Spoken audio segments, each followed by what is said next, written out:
I'm David Annandale, and you're listening to Masters of the Forge.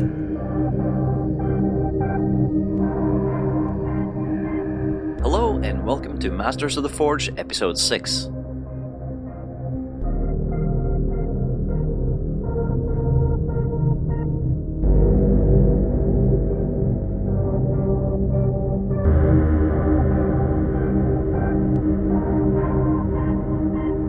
I'm Snorre. I'm Camille. And I'm Adam. He obviously is. Yeah, it's been, almost 2 weeks since last time, weirdly enough. So, let's see, has anything happened that's worth mentioning? No, not really. Yeah, okay, so let's move on. Ox. Yeah. Warg. Yeah, exactly. So, yeah. Adam's happy. Yeah. New Codex Orcs means that he'll So have to go shiny. into his man cave and, gender-neutral cave, and Yes. read up on how everything is now broken, and everything you thought was cool isn't anymore.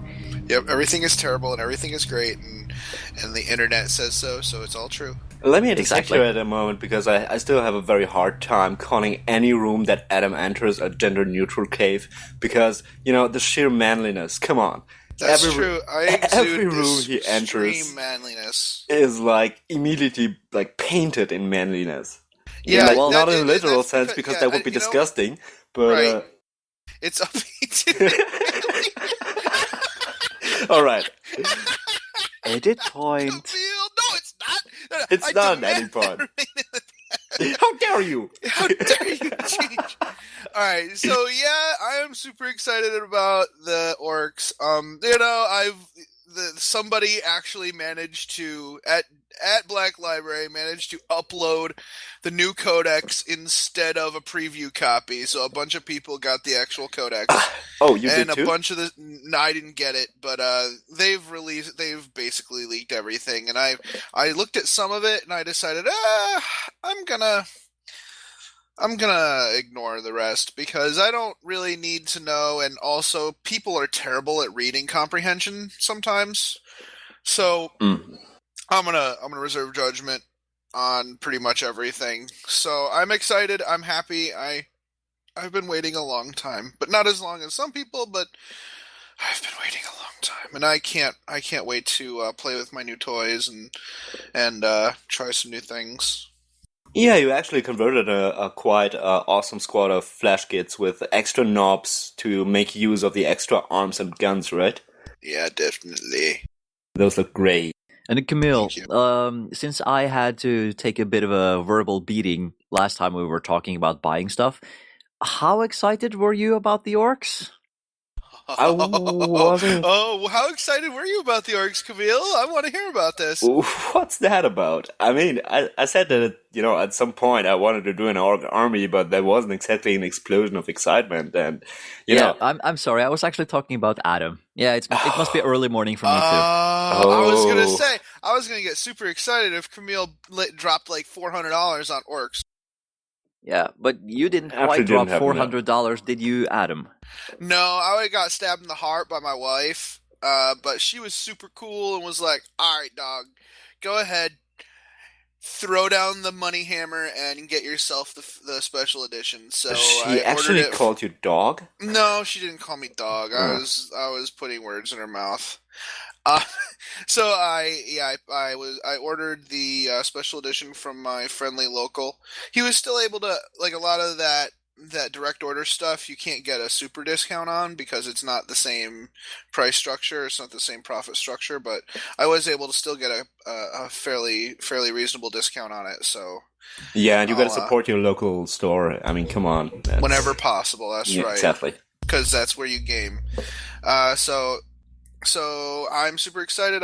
I have a bunch of graduation parties and stuff next weekend, so I'm going to be not reading the Orc Codex next weekend. I have a bunch of football games to watch over the next, few days and weeks, and I'm gonna be drunk a lot. So much for me. Nice.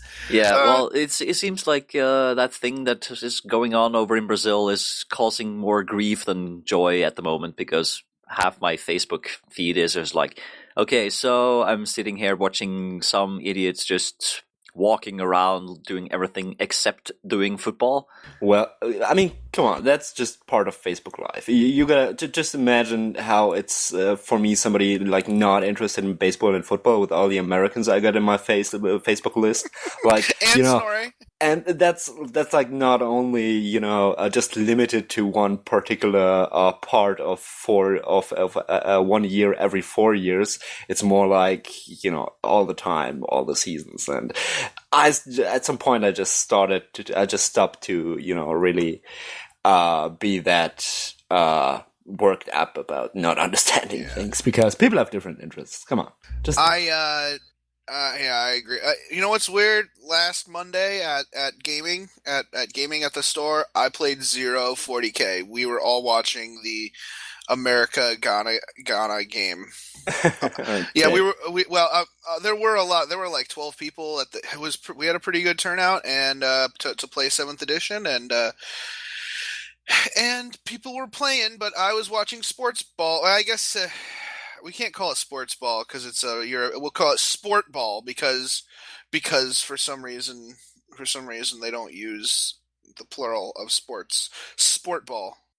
Yeah, alright, so sport ball, come on. I mean, it's obviously played with the foot, alright, so it's football. There's no question here.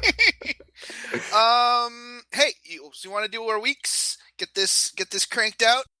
Yeah, of course, yeah. I think we've talked long enough about weird, unrelated, uninteresting stuff. On a related note, I don't know if this is a sentiment you can share, but I sort of feel that after the big release of 7th edition, despite what's currently going on with the orcs, the reason for that may be that I'm not too involved with the people talking the application of 7th to tournament rules, because I really don't care about tournaments, but I feel like we've entered sort of a calm after the storm phase with rumors and discussions in a way.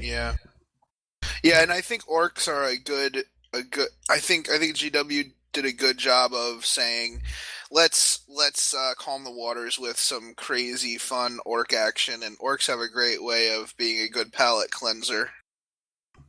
Yeah, I think so too. It's just a good catalyst, not only in terms of rules and but also in terms of just getting something out there that's just plain fun. Many people don't look at it that way, but I sort of do, and I'm enjoying what I'm reading about the orcs. Yeah, put it that way.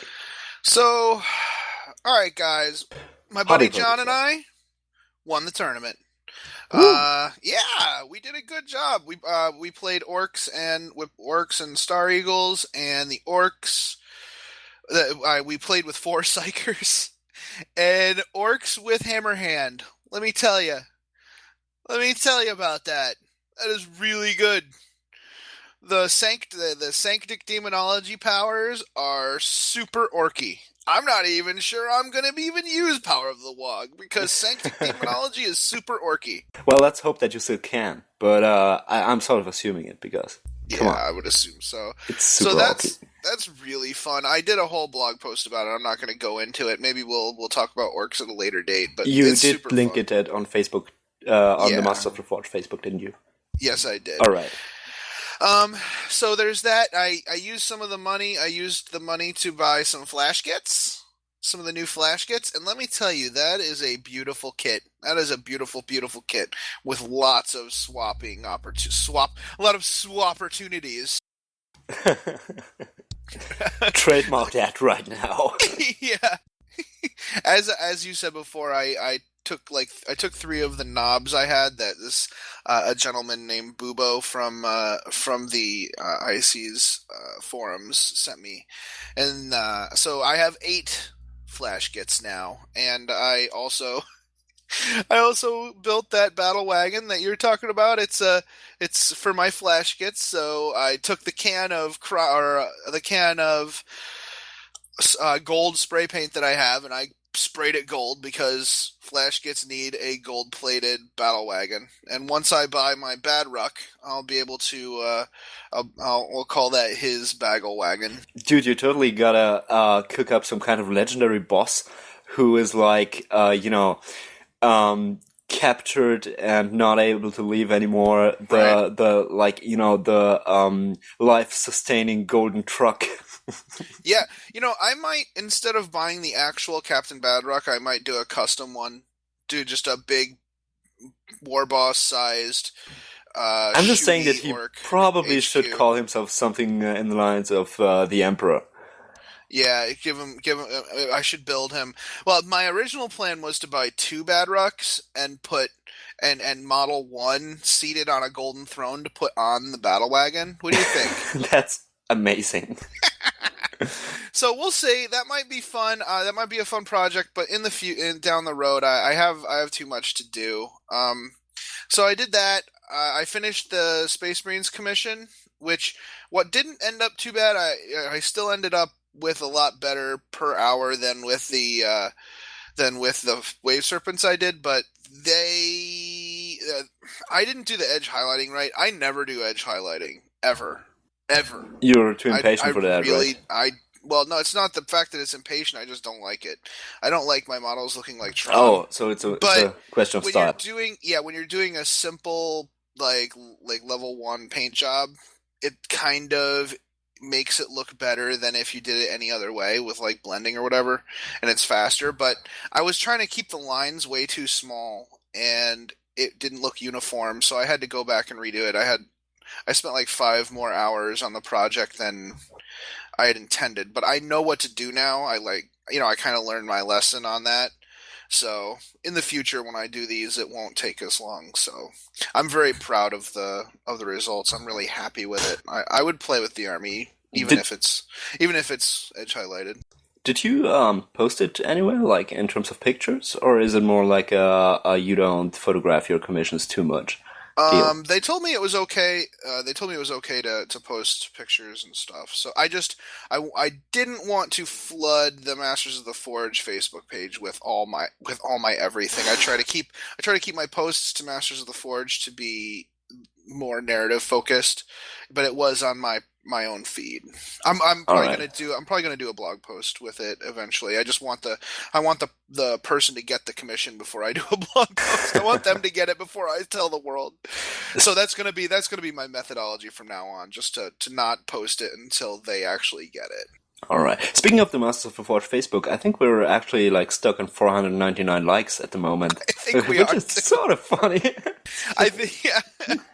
I think it might be time to do another like more global promotion. I think people are waiting for some kind of contest, like having a look at the page. What that sounds really cool, but there are 499 likes. I'm not gonna like that now because I'm sure as hell they're gonna do a contest in the next few minutes, and then I'm gonna enter. All right. The next person who likes our page and brings us to 500 likes will get a personalized signed copy of a body shot of me in a Speedo, and I'll sign it and I'll put whatever salutation you want on it. You will regret this so much.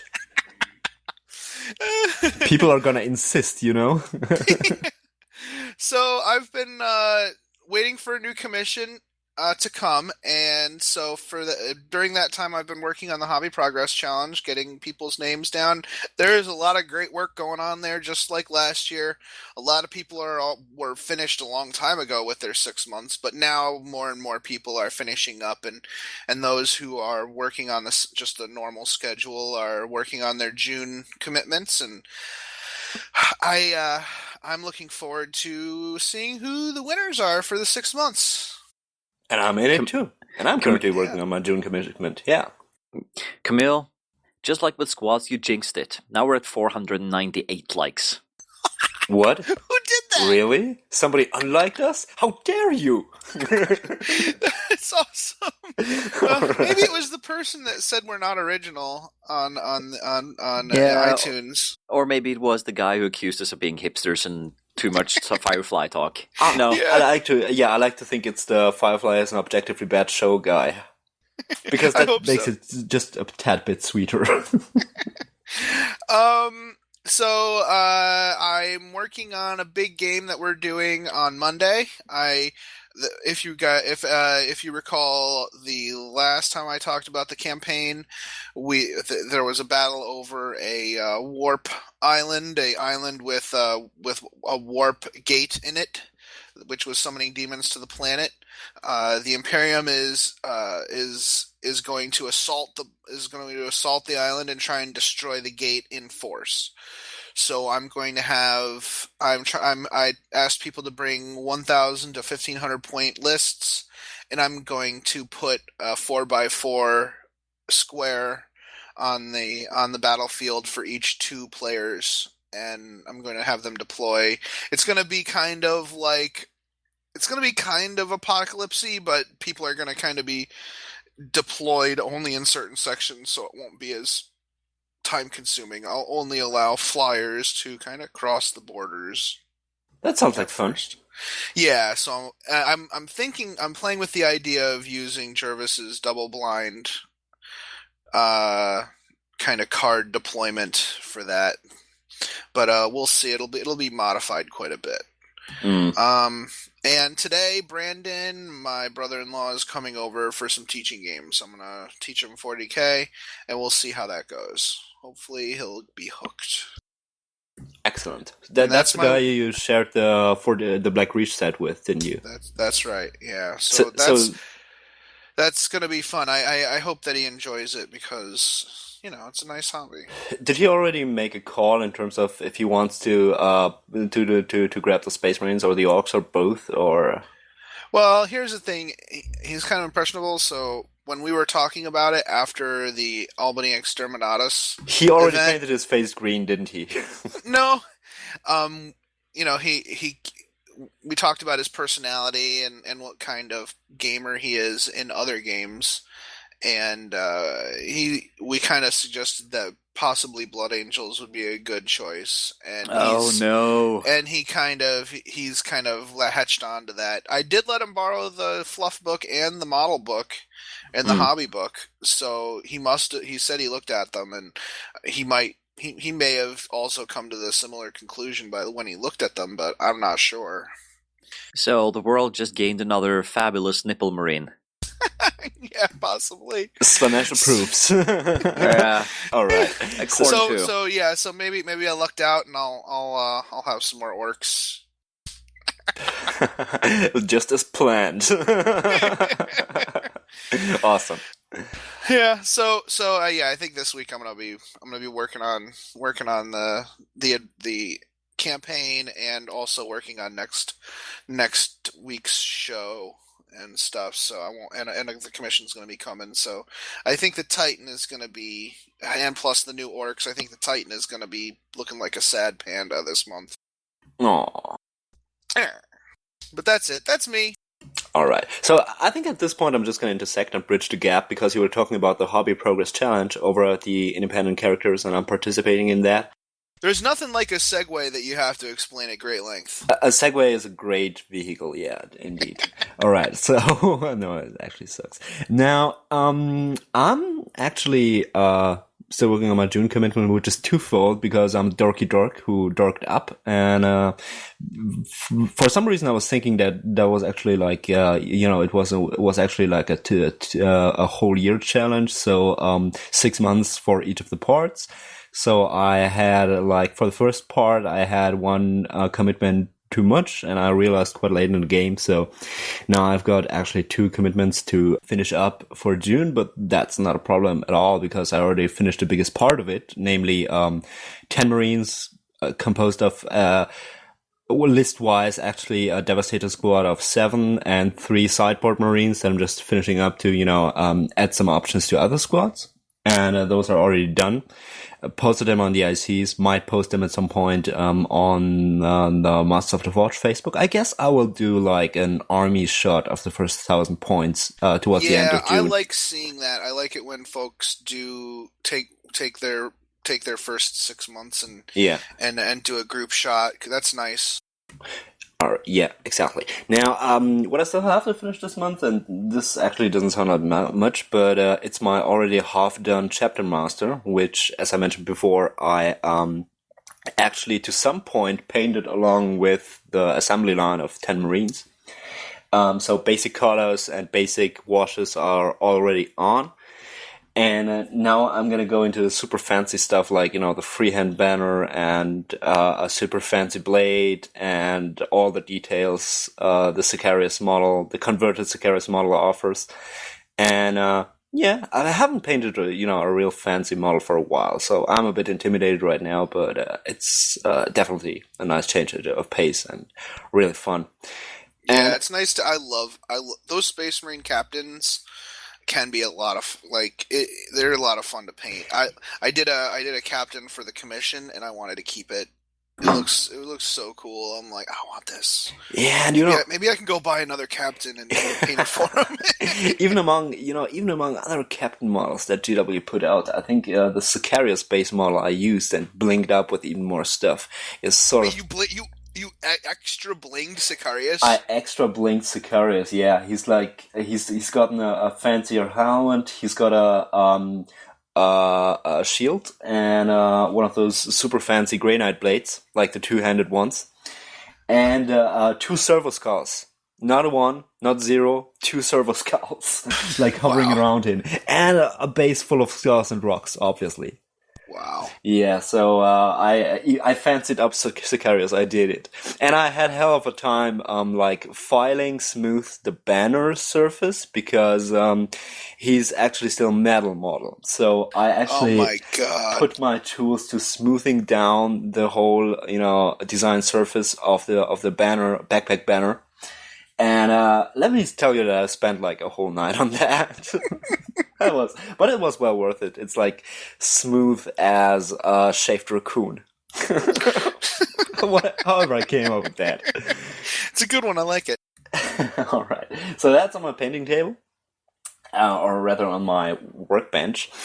And on the fluff side of things, I finally started, right under your eyes, on our Google Drive document factory, but in a private area.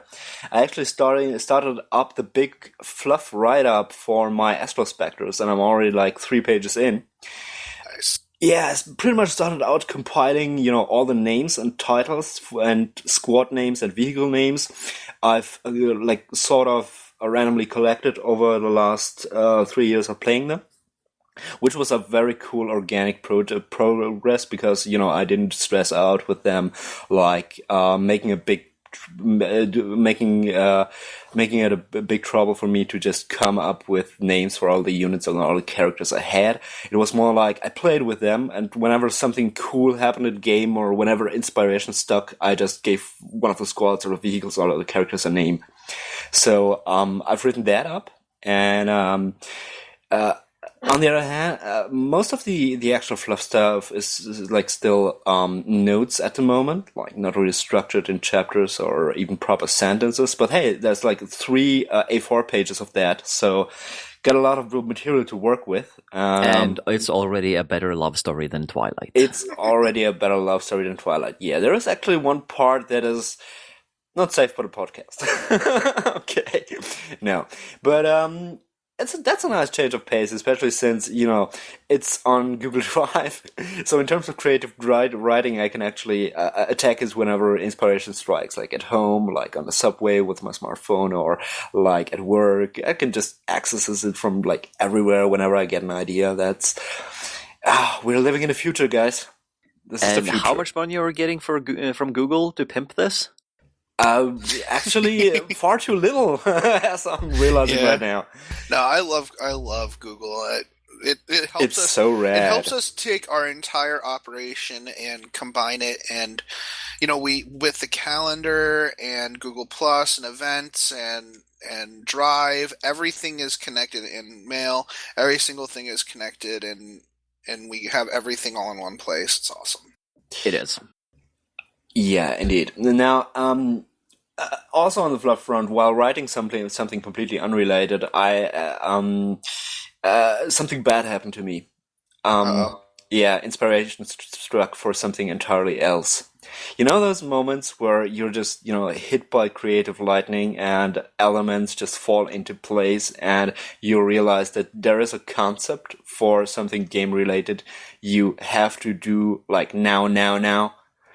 So basically, you started the Dark Eldar army? No, I didn't. Also, Oh, that's okay. awfully kinky, and you're thinking badly of me.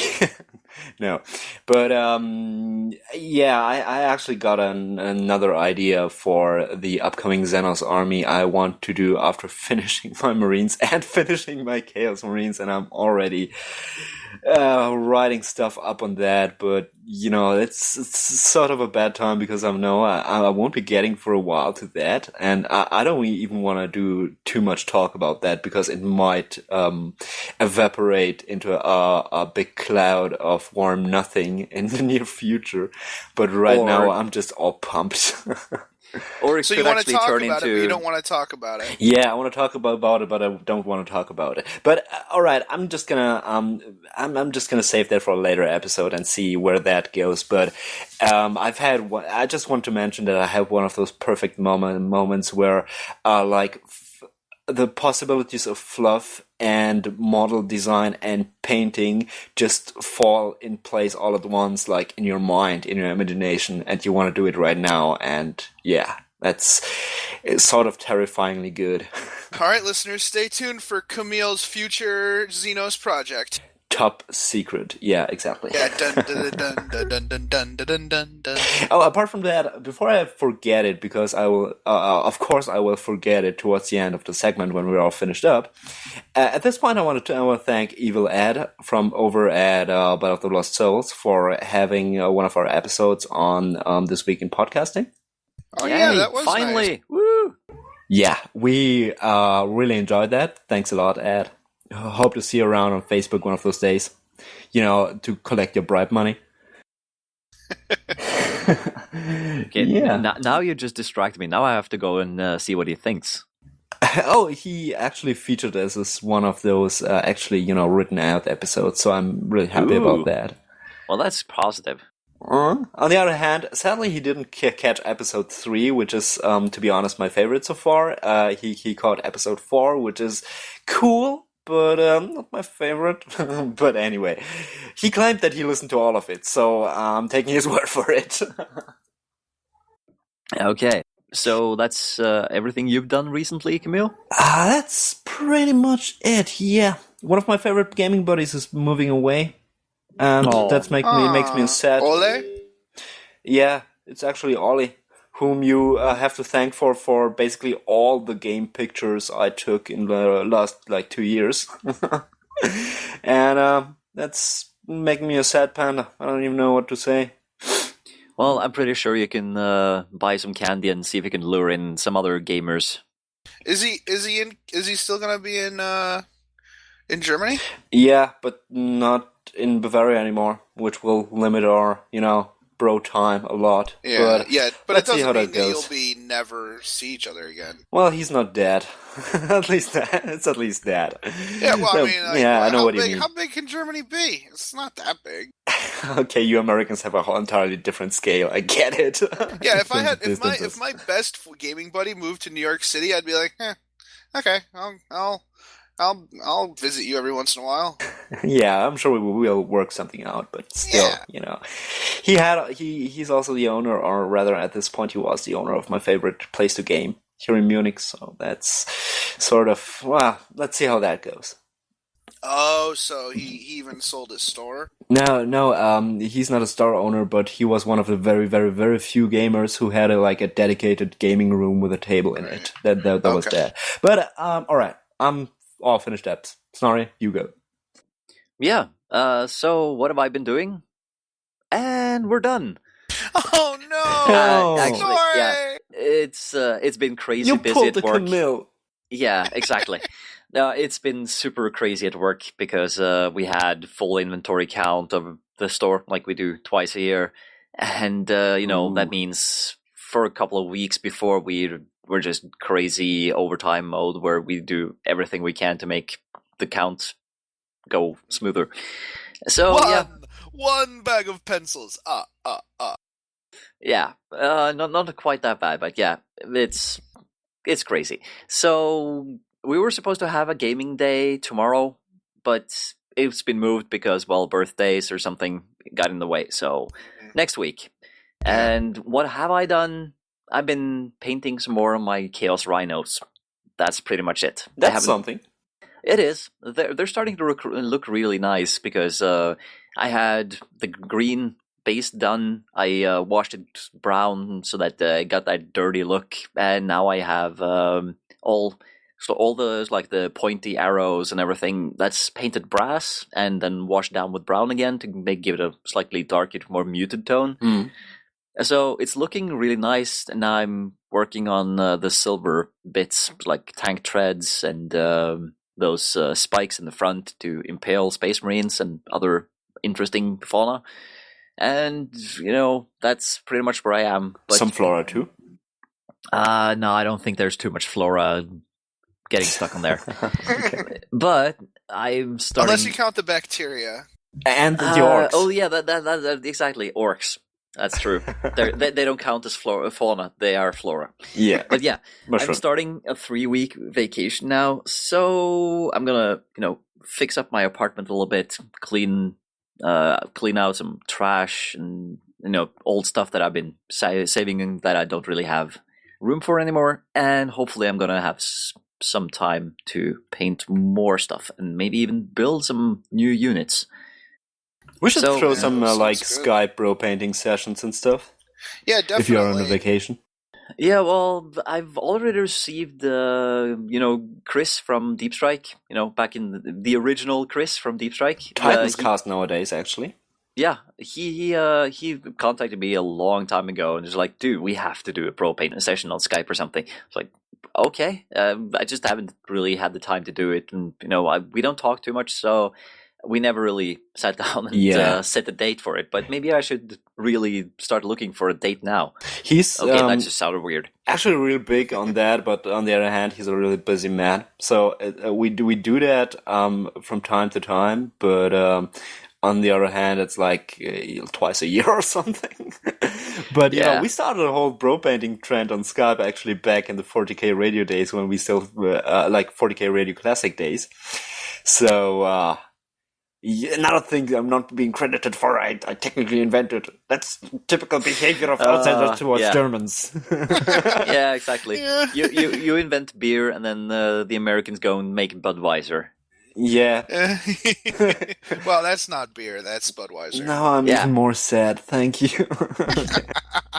Yeah. Okay. I think we pretty much wrapped up what's gone on for the last couple of weeks. Can I add one thing? Yes. Yes, you may. Yeah, I'm in the market for a microphone to podcast with. If there are any other podcast people out there who want to sell me their microphone or whatever, please get a hold of me on Facebook, because I sound like poo kind of on the podcast and I want to fix that, but I don't want to pay a lot for that muffler. So if anybody has an extra microphone that they're looking to get rid of, please contact me and we'll see if we can work out a deal.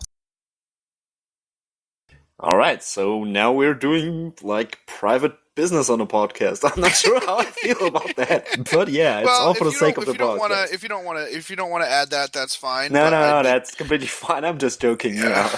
Okay, that's cool. But other than that, I think we're ready. We're doing 2 segments in this episode. The next segment is going to be an interview we did with Steve, Inquisitor Steve from the Overlords. After that, we're going to do our first Many Faces of the Astra Militarum segment on the Gue'vesa. Yeah, that's the human auxiliaries in the Tau Empire. Yes, this the Many Faces of the Astra Militarum is going to be our segments on you doing counts as Astra Militarum armies, of which there are many, many, many possibilities. Definitely, especially with the Codex Militarum Tempestus going on, and also with with the possibility of count as Inquisition and stuff, and especially with 7th edition Unbound and generally lax force organization chart rules. So there's a lot of possibilities going on here, much more than 6th, and we're gonna try to explore some of that to hopefully inspire you. And seeing how many of those possibilities are covered with the possibility of including Astra Militarum, we decided to make a segment of that, and we hope you enjoy it. Yeah. So, let's begin the Steve-isode. Yeah, dive right into it. We'll be right back. Hey guys, are you looking for a good hobby blog? Are you in need of a tutorial? Maybe you just want some inspiration to help you get started. Well, look no further than the 40K Hobbyist. Drew is a 40K hobby veteran with more than a decade of GW hobby experience under his belt. Follow one man's journey through the hobby as he dabbles in new experiences such as Forge World Titans, building terrain tables, starting new Space Marine chapters, and much, much more. Stop in for modeling tips, tutorials, bits theory, discussions, and just to see some darn cool models. If you have any questions, you can always email him, leave a comment on his blog, or reach him through Facebook. He's willing to do whatever he can to help expand the hobby and make you the best painter you can be. So stop in and check out the 40K Hobbyist at 40khobbyist.blogspot.com. That's 40khobbiest.blogspot.com, or find him on Facebook. Thanks for listening and have fun painting. All right, thanks and welcome back to the first segment of our show on Counts as Armies, specifically the many faces of the Astra Militarum.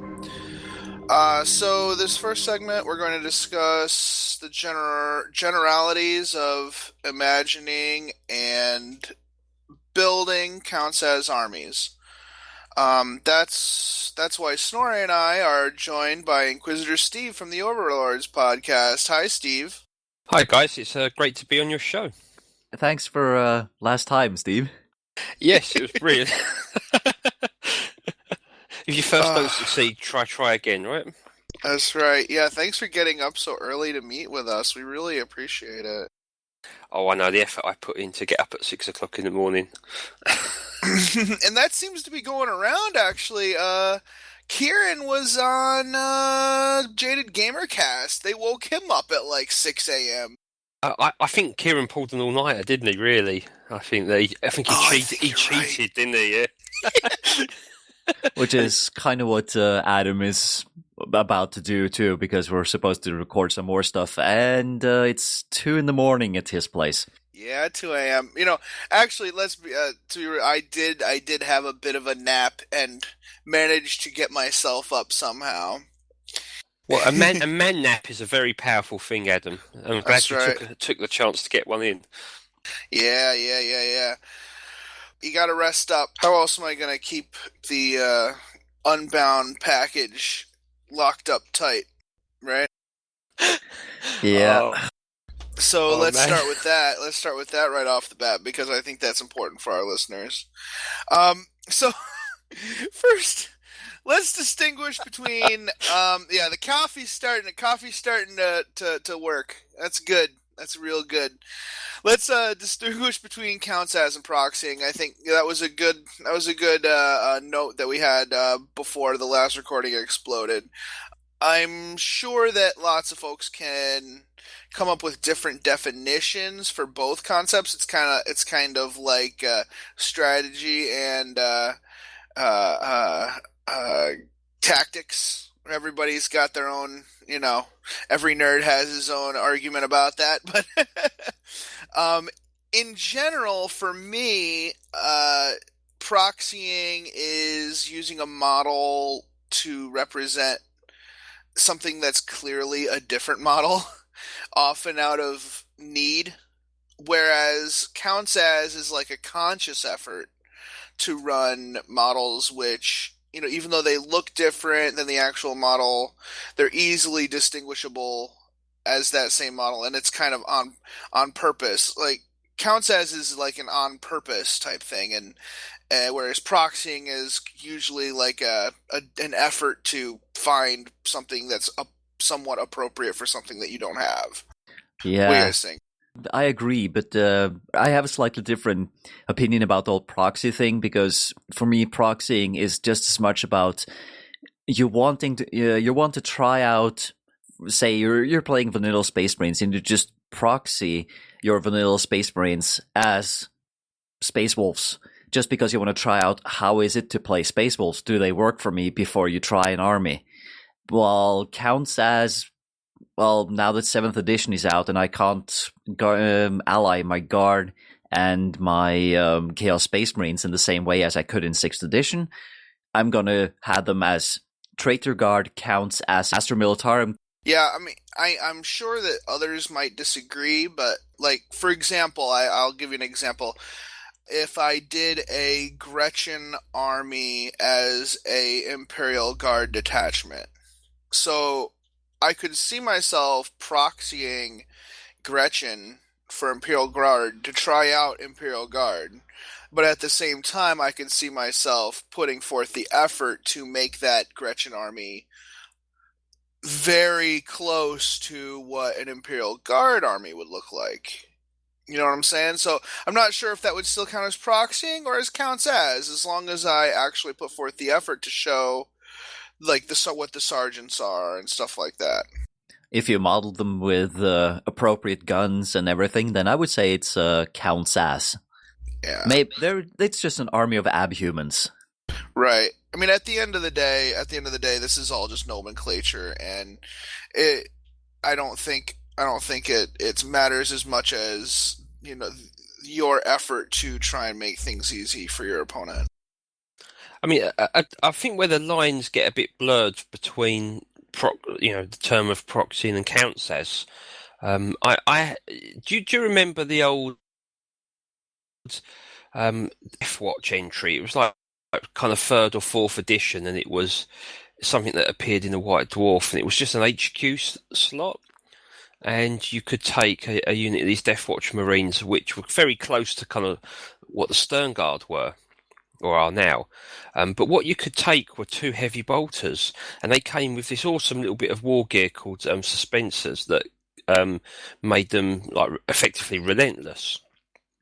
Cool. So when I come to kind of do a kind of Death Watch army, I use counts as Grey Knights, okay, and because of the psi cannons. So I have these heavy bolters that counts as psi cannons. Now, is that a counts as or is that a proxy? Because I'm using heavy bolter weapons to be used as psi cannons in a counts as army. Did you see where this kind of all gets a bit blurred? Yeah, it really does get super blurred, and I think it more has to do with your frame of mind at the time, and you know, and I don't care to actually be too concerned about it as long as folks just take the time to help their opponent understand what they're dealing with. Yeah, I always kind of see proxy as being that temporary thing, you know. That I want to test something. I want to just see how this works before I commit. Whereas counts as is a sort of more permanent kind of basis. Right. Yeah. So counts as armies in general. I think number one is to make sure your units are easily distinguishable. I'll give you guys an idea of something I use. How about my Star Eagles Space Marines? My first company is comprised entirely of these special temporal jumpsuit guys who use Grey Knight interceptor backpacks and are all painted a different color from the rest of the army, and I use those as counts as Legion of the Damned. So throughout my entire army, no other model except for my chapter master is painted in the same color. They're an alternate color from the rest of the army. So anybody who looks at those, even though they won't immediately say, "Oh, Legion of the Damned," when I say, okay, all of these guys with the jump packs and the silver paint job are Legion of the Damned, from then on, it's super simple for my opponent to be able to tell the difference. Yeah, that's a really good example, isn't it, of being clear. That's all it takes, really, isn't it? Yeah, I know that your armies are. You know, you've taken great effort to show these kinds of distinctions. One of them that comes to mind is, I think it's from your Imperial Navy contingent. You have a gentleman riding a a floating chair. That's right. The ship's captain, indeed. He's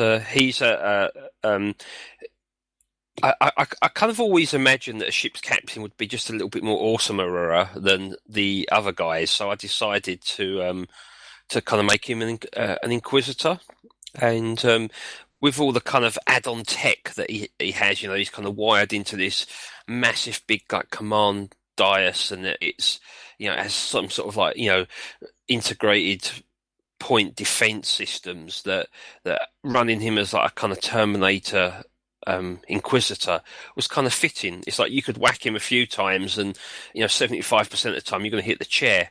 So I kind of thought that was kind of fitting for what I was trying to achieve. Right. Yeah. Just as a concept's perspective, it seemed a natural fit rather than trying to shoehorn a rule set that would give me a game advantage, because it probably doesn't, because he's like this Inquisitor that just costs a lot of points and dies. So yeah. And after having read a couple of Rogue Trader novels, I would have to say that just seeing how much exotic equipment some of these captains can have in their vaults, you can do pretty much anything as long as, like you said, Steve, you don't do it for game-breaking purposes. Because these guys, well, they have their own specialized power armor, they have alien weapons or technology that can help them, that they've been given as like offerings when they've met people and everything. So in that case, you're pretty much free to do almost whatever you want, as long as the Inquisition doesn't kill you for having Xenos technology.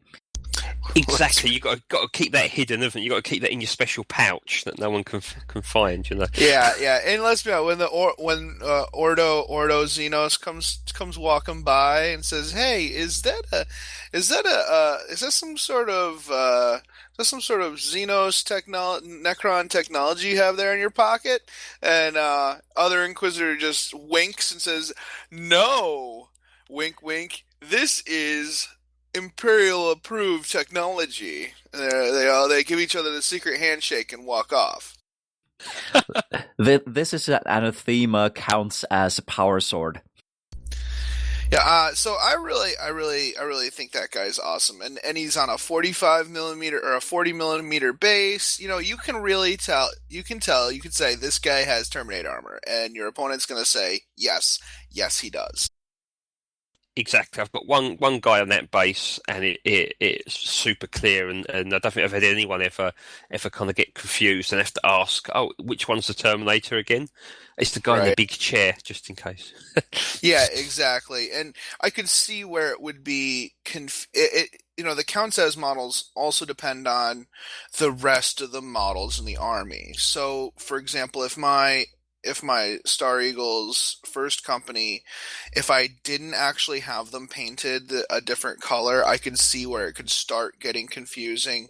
Or especially if it were the reverse, if they all had the jump packs on and the only difference was the color, especially considering how kind of dirty and kind of messed up the other armor on the other guys is, it would be a little more confusing. So the extra effort to make the models that are different would be, is kind of important.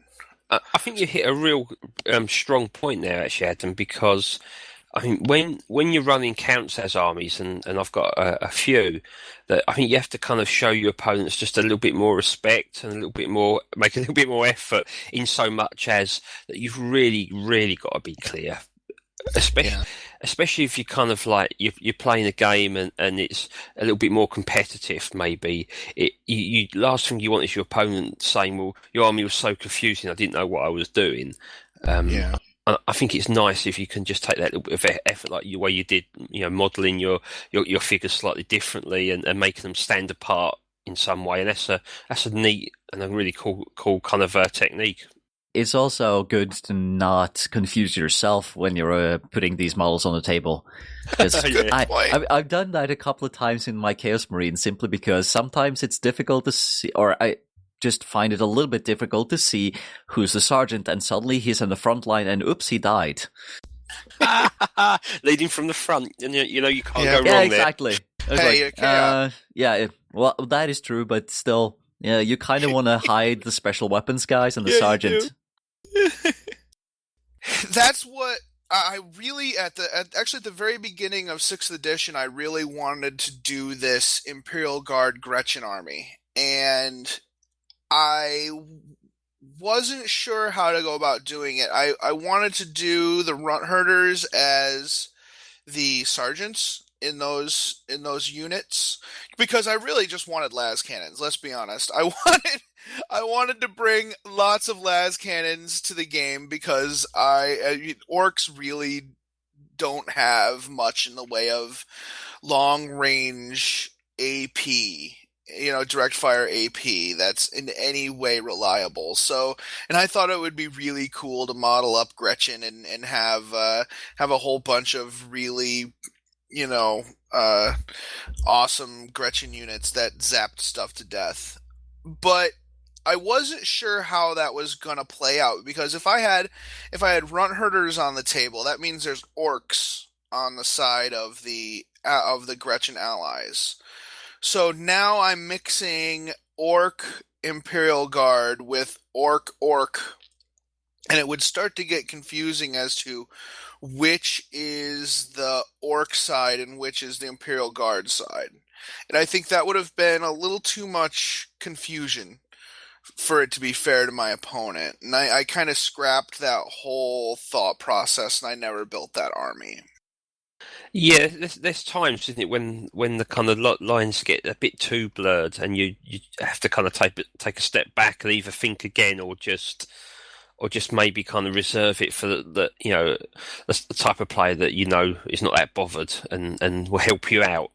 Yeah, I mean that kind of army would be fine if it were not an allied contingent. I think if you're just running Astra Militarum all Gretchen, like the army that I saw at Adepticon, it was just IG, and I think Carl and Jason played against them during the team tournament too. It was a gorgeous army, and I think if you have orcs and Gretchen mixed up in that, kind of counts as army, where it's the entire army instead of an allied contingent. It changes the whole thing. You're not going to have any confusion because every model in that army is Astra Militarum.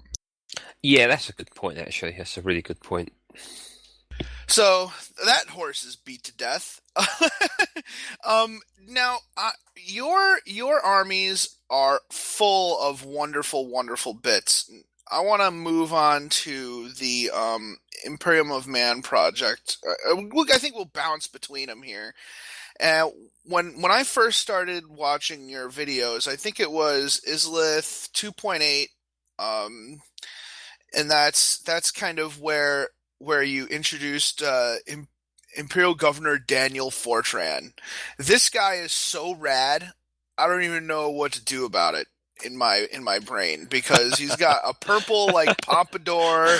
He's so great, and his story is fun because he was basically thrust into service because the Imperium didn't want to give him land on Haven, which is hilarious.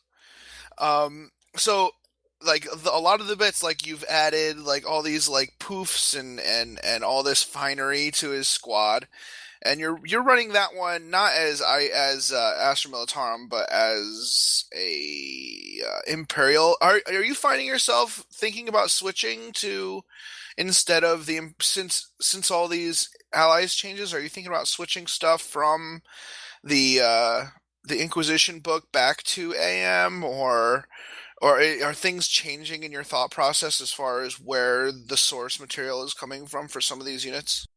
I think he's going to stay as an Inquisitor, and I think the reason why is because from a kind of Unbound perspective, and forging the narrative type of perspective, it kind of doesn't really matter too much where he's from. I mean, just when you've got a storyline that needs an Imperial Governor and you can whip out an Imperial Governor, then job done. But again, when it comes to showing your opponents just a little bit of grace and being a little bit kind of mindful of their game as well, having him as an Imperial Governor allows me to remain, say, battle forged and drop him into my AM army or my Navy army or any of my other armies that I've got, without having to sort of say to someone, look, do you mind if I use this guy as an Imperial Guard commander instead of of whatever he is, an Inquisitor of some kind. I just find it easier, and also as well as an Inquisitor, you can just take him, so you could just drop him into a guard army on his own without his bodyguard. Like he's doing some sort of parade inspection, or at some sort of formal type of ball or something. Right. Right, that's cool. Yeah, I find that character to be pretty cool. I like him. But yeah, as far as bits goes, do you just kind of raid your own collection? I've seen in the opening scenes of your videos, and you're kind of like talking from your closet, and I look behind you, and it's just stacks of models. I'm not sure if that any kind of advice on bits is gonna be helpful for other listeners who don't have those stacks of boxes. But do you have any thoughts on that? Yeah, I've been quite lucky in terms of how the Imperial Men project has come together. For example, if you take the Imperial Governor as a good example, Liam the Flesh Tearer on our Overlords kind of Facebook group was just had some kind of Empire stuff for sale. So I jumped in and bought the kind of sprues that he had, and then it was, okay, right, Bitsbox to the rescue. Let's 40k these guys up a little bit.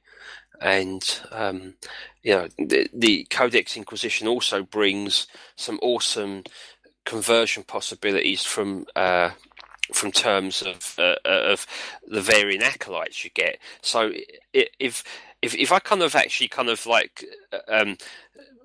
remove the kind of curtain on this one, his bodyguard weren't set out to be in a certain way. It was literally, what bits have I got? What can I make out of them? What acolytes could they be? It kind of went that way, rather than saying, I need an acolyte to do this, I need an acolyte to do that. So it was purely a kind of modelling opportunity. So that's kind of how a lot of stuff works for me. It kind of goes backwards from the models, and then trying to work out what the rules are going to be. Sometimes it's epic fail. It's like, yeah, that doesn't actually, it's not legal. Okay, I might just have to scrap that bit and put that one in for another time. But that's how it normally goes.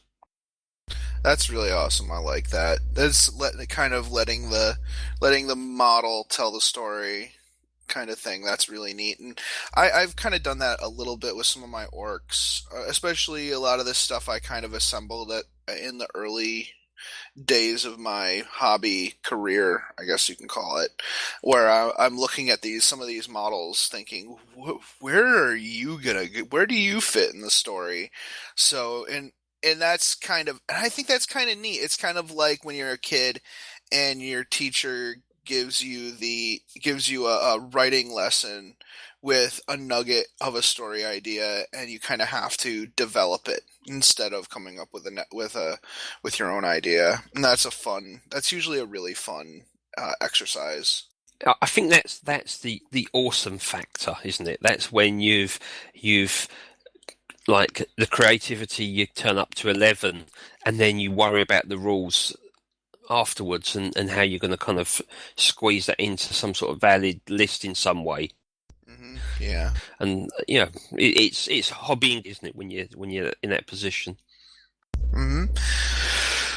So I'm not sure I have much more to talk about as far as counts as is concerned. Do you have any additional thoughts on running counts as armies? Oh, you know what? I did want to talk to you about Unbound.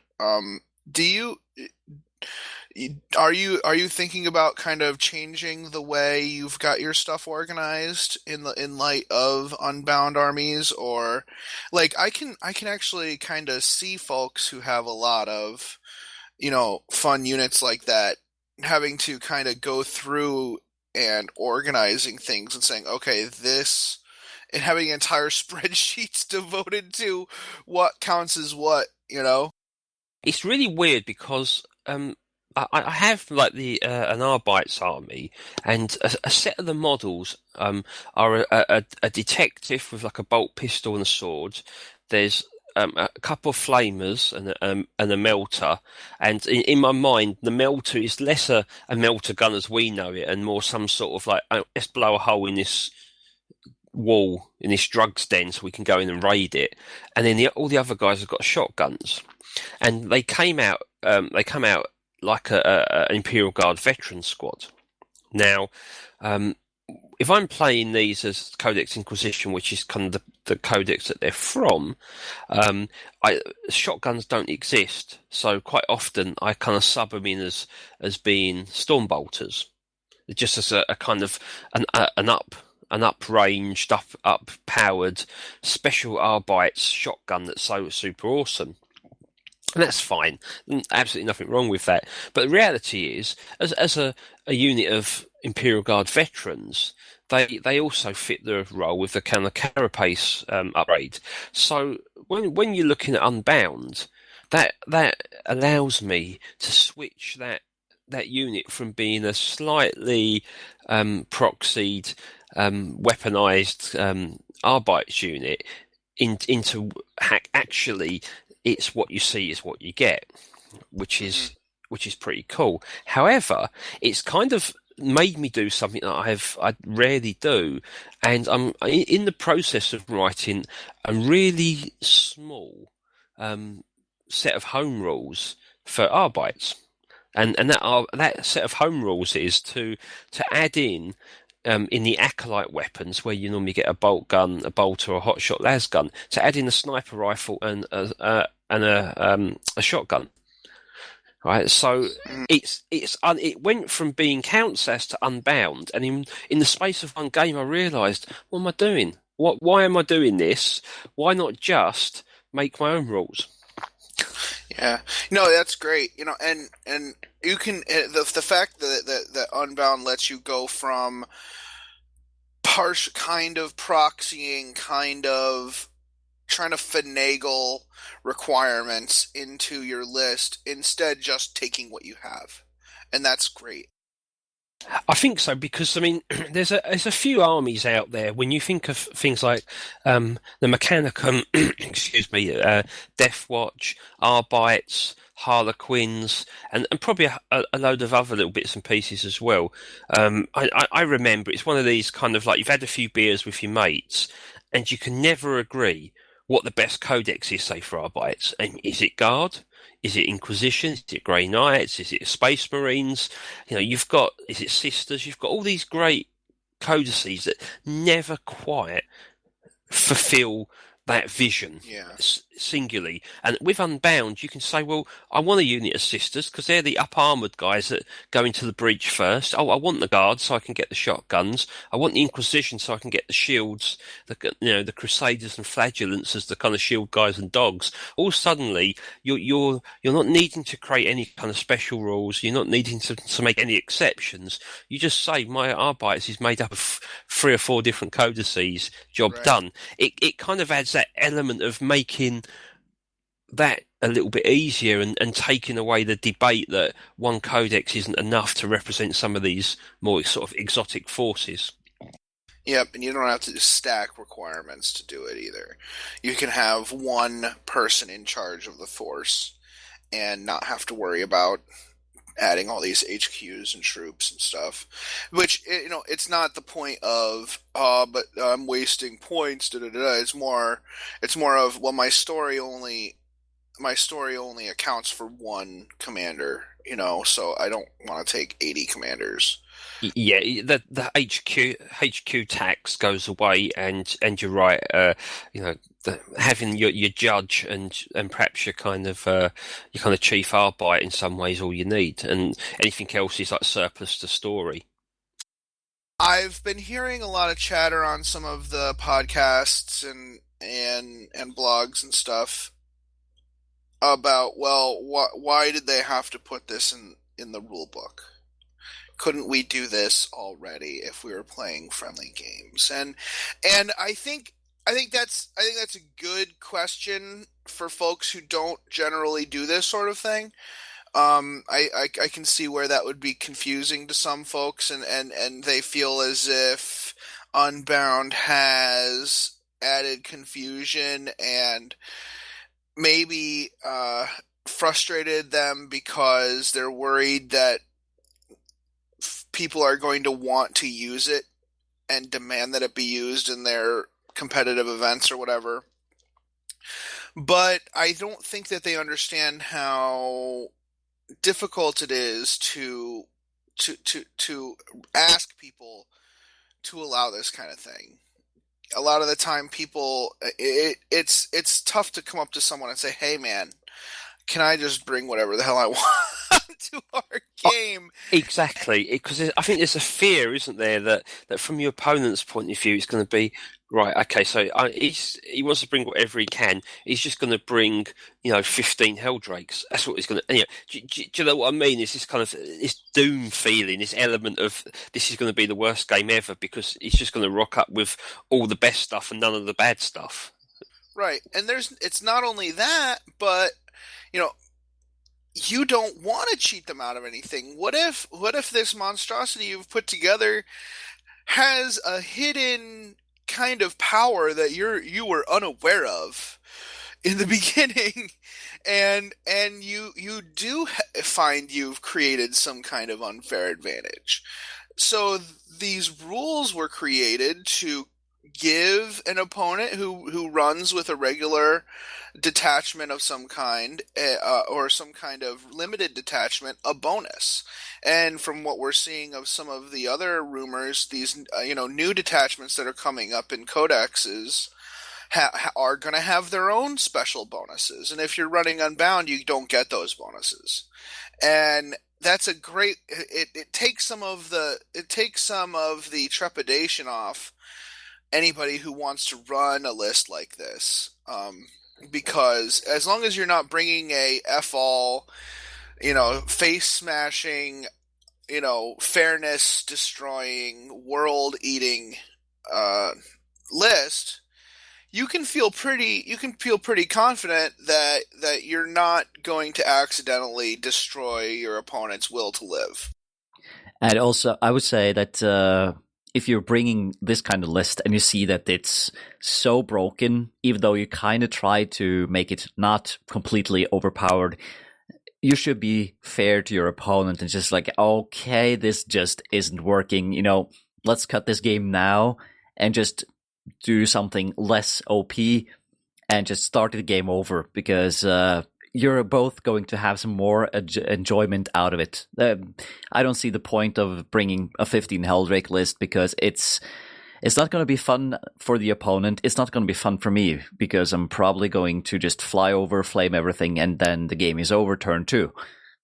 I mean, think about it this way as well, right? That if, when you're playing Unbound, if you think about it as mini-apocalypse, and mini-apocalypse is not fun if you just turn up with 5k of stuff, because generally speaking, I think that you'll find that you might be thinking it'd be cool to run 15 platoons of Imperial Guard and someone brings 6 Stompers and they just put pie plate you off the table in a turn or two.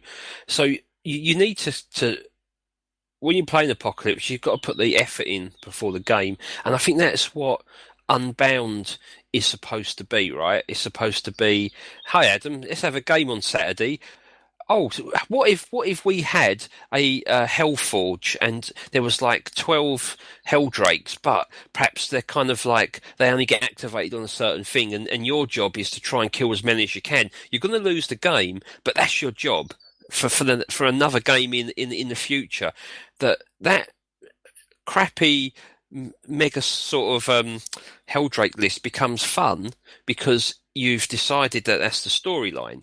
But you need to do that in advance, right? So that you can be prepared to take one on the chin, lose the game, but it's how well you lose, or for whatever other kind of storyline that you want to kind of play out. But in a kind of pickup game, and it is only early days, but I played Unbound, and it was a sensible list, and it was my Arbites, and I struggled against Battleforge because when it comes to taking objectives, you really do notice that it's actually far more difficult than it seems in the rule book to contest and secure those objectives without that rule. So I think that for guys out there who've got friends and sensible opponents, I think it's going to be less of a scary thing than some of the kind of internet chatter that's going about. Yeah.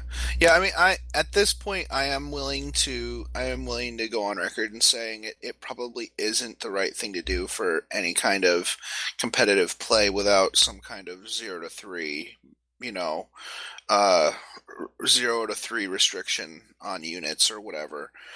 But at the same time, I do think that the penalties involved in not taking a different kind of detachment other than Unbound, I think it's pretty balanced if you're being sensible about it. Yeah, it's my mantra. It's all about personal responsibility, right? If I'm going into a pickup game, then I want to take a fair list and a list that's balanced and is easily defeatable. Or not easily defeatable, but is defeatable, and also I have a chance of winning against all comers. But if I'm pre-arranging a narrative game, then most of the time we talk about our army list beforehand to try and mould it so it kind of fits the story that you're trying to achieve. So I think what Games Workshop have done is they've there seems to be a reluctance by gamers to step outside the rule book, because technically speaking, you could say that Warhammer 40k is the perfect rule set and there's no mistakes in it, because it's up to us to choose what to do, right? So if a rule's ambiguous, we just make our own call on it. If we don't like a rule, we change it. We ignore it. Yeah. We have our own. It's just the fact that I think that there's for some reason there's a reluctance to do that, and I think Games Workshop are getting to the point where it's like, we've been telling you this now for like 4 or 5 editions. Please listen to us. Do what makes you happy. Please go away and be happy. Please be happy. Please. And you know what? And again, that's another thing I'm hearing is like this edition is about giving the double middle finger to competitive play, and it's like, no, it's not. It's GW is opening their arms and saying, everyone, take these rules and play them how you want to. We just want you to buy miniatures and paint them. Yeah, exactly. And if you're a TO, right? I think I said this actually on the last Overlords podcast, but you've got to earn your money now, right? Yeah, if you're a TO, you've got to say, Battleforge, one primary, one allied. You've got to be making the calls. You've got to be restricting the rule set, and I think that's a good thing. I don't think it. In fact, that would probably help the competitive play, right? Being able to kind of steer your tournament in the way that you want it. It's cool. The rule set sounds to me like it'll be good in tournaments. So I don't see that there's a kind of problem for everybody now. Yeah, I mean, let's be honest. Like in this game, once you've got out of like a field of 256 people, once you've got your top 16, those are in my opinion, those are your first place winners. After that, anything can happen with the dice, but it's competitive to a point, right? You can only really judge someone up to a point. Those last two men or women at the end that are fighting each other I would might as well call both of them first place winners, because this game does have its crazy swings of madness that just you can't predict. But part of it is reacting to those swings.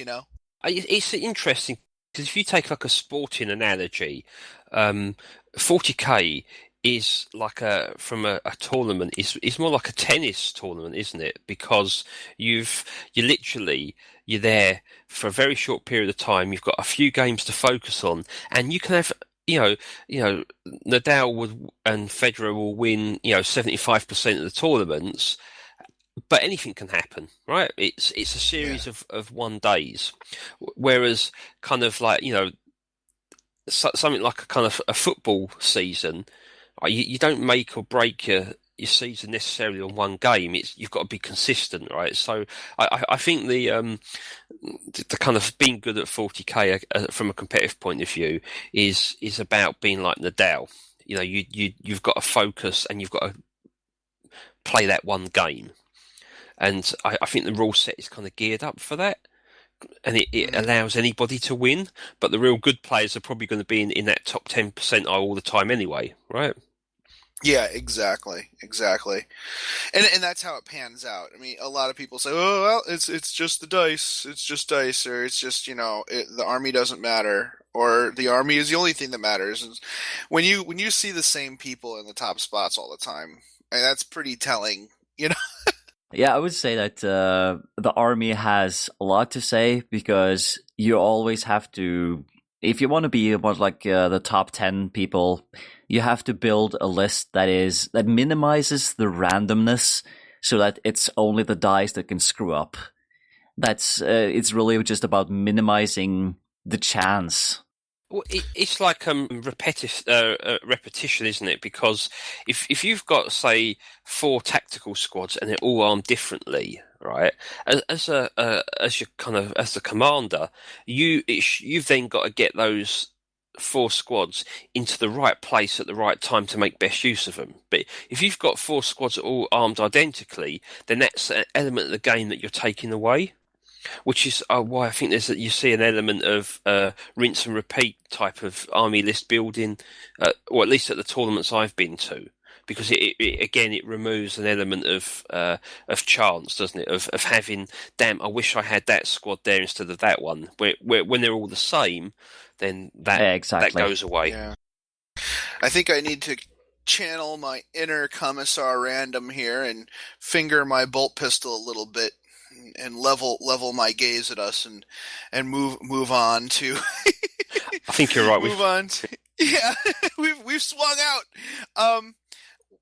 So let's move on and kind of end this in a introduction to this series of segments of the Many Faces of Astra Militarum by discussing the armies that we could probably be highlighting in the future. I know our first episode here, our first segment on this is going to focus on the Gue'vesa and the Diggers, which you'll hear more about after we're done talking here. What else could we kind of focus on? Traitor Guard. Yes, no doubt. That's like the most obvious one for me. Yeah, and that can be an episode in and of itself, I think. And that's not only a counts as thing. Aren't there actual armies in Forge World that are devoted to that? Yep. You have the Siege of Rax Renegades, which is probably the only way you can actually have counts as Imperial Guard kind of units on the table without saying, "Oh, this is Imperial Guard, but I'm running them as Renegades, so screw the Allied chart." You guys have any other thoughts? Exodites? There's like the hyper isolationist Eldar. It's technologically impaired, right? Which is why you'd be using Imperial level technology. Which is why you use Wood Elves. Right. How about? Oh, and you were talking about Arbites, Steve, but that like you were saying that might be like a combination of a lot of stuff. I think so. I mean, also, what if you just had an other alien species? What if you found a range of figures somewhere that looked nothing like anything else you've got? Like, do you remember when you spoke about the what are they called now, the brain bugs? I can't remember what their name. Oh, enslavers. Yeah, The enslavers. yeah. I mean, like, what if there was an alien race like of lesser enslavers, or what if there was just an alien race that just looked different? And a guard is a pretty balanced Right. way to kind of maybe represent a horde like army with guns, And That's true. of course, we've been dodging the big elephant. Squats. Wow, you just knocked it back another 10 Yeah. years. Way to go, Exactly. Sarge. Yay! Yeah, that's a very good one, isn't it? And what about rogue traders? I've always wanted to do a rogue trader army. How great would isn't Johnny doing one? Steve? Oh, he is. Yes. He's in fact, we're both doing road traders. I'm not sure how much progress Johnny's made so far. I've seen some pictures, I think, of some of his models, and they're looking good. I've had to stop myself several times from starting a Tau / Imperial Guard army that includes rules for like every race ever in one army. And Tau would, of course, be the perfect army for this, since they assimilate whatever they come over, or like whatever they come by, as long as it's not orcs. Right. Well, I have to disagree. I think it's just Farsight that hates orcs. I don't think they really hate orcs.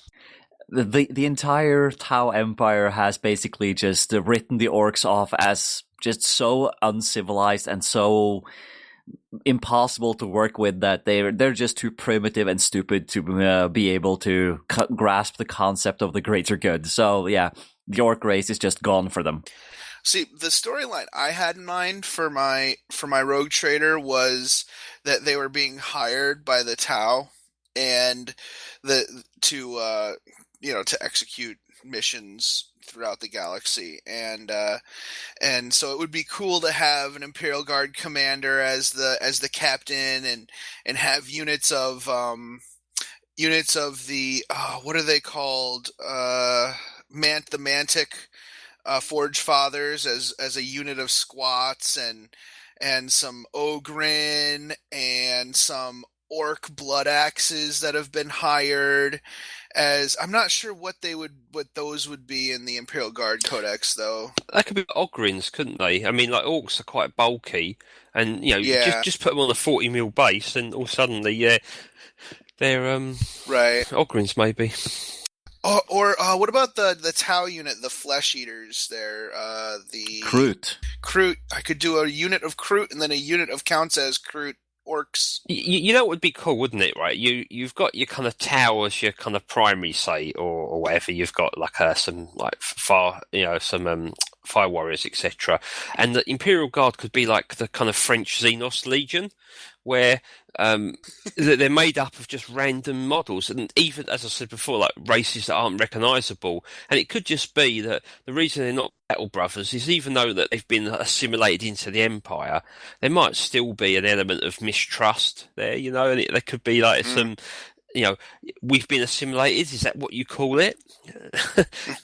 you know what I mean? It's a great hook, isn't it, to kind of say, well, that's why they're not Battle Brothers, That's a good point, and you don't have to do a unit of this, a unit of that, a unit of this, a unit of that.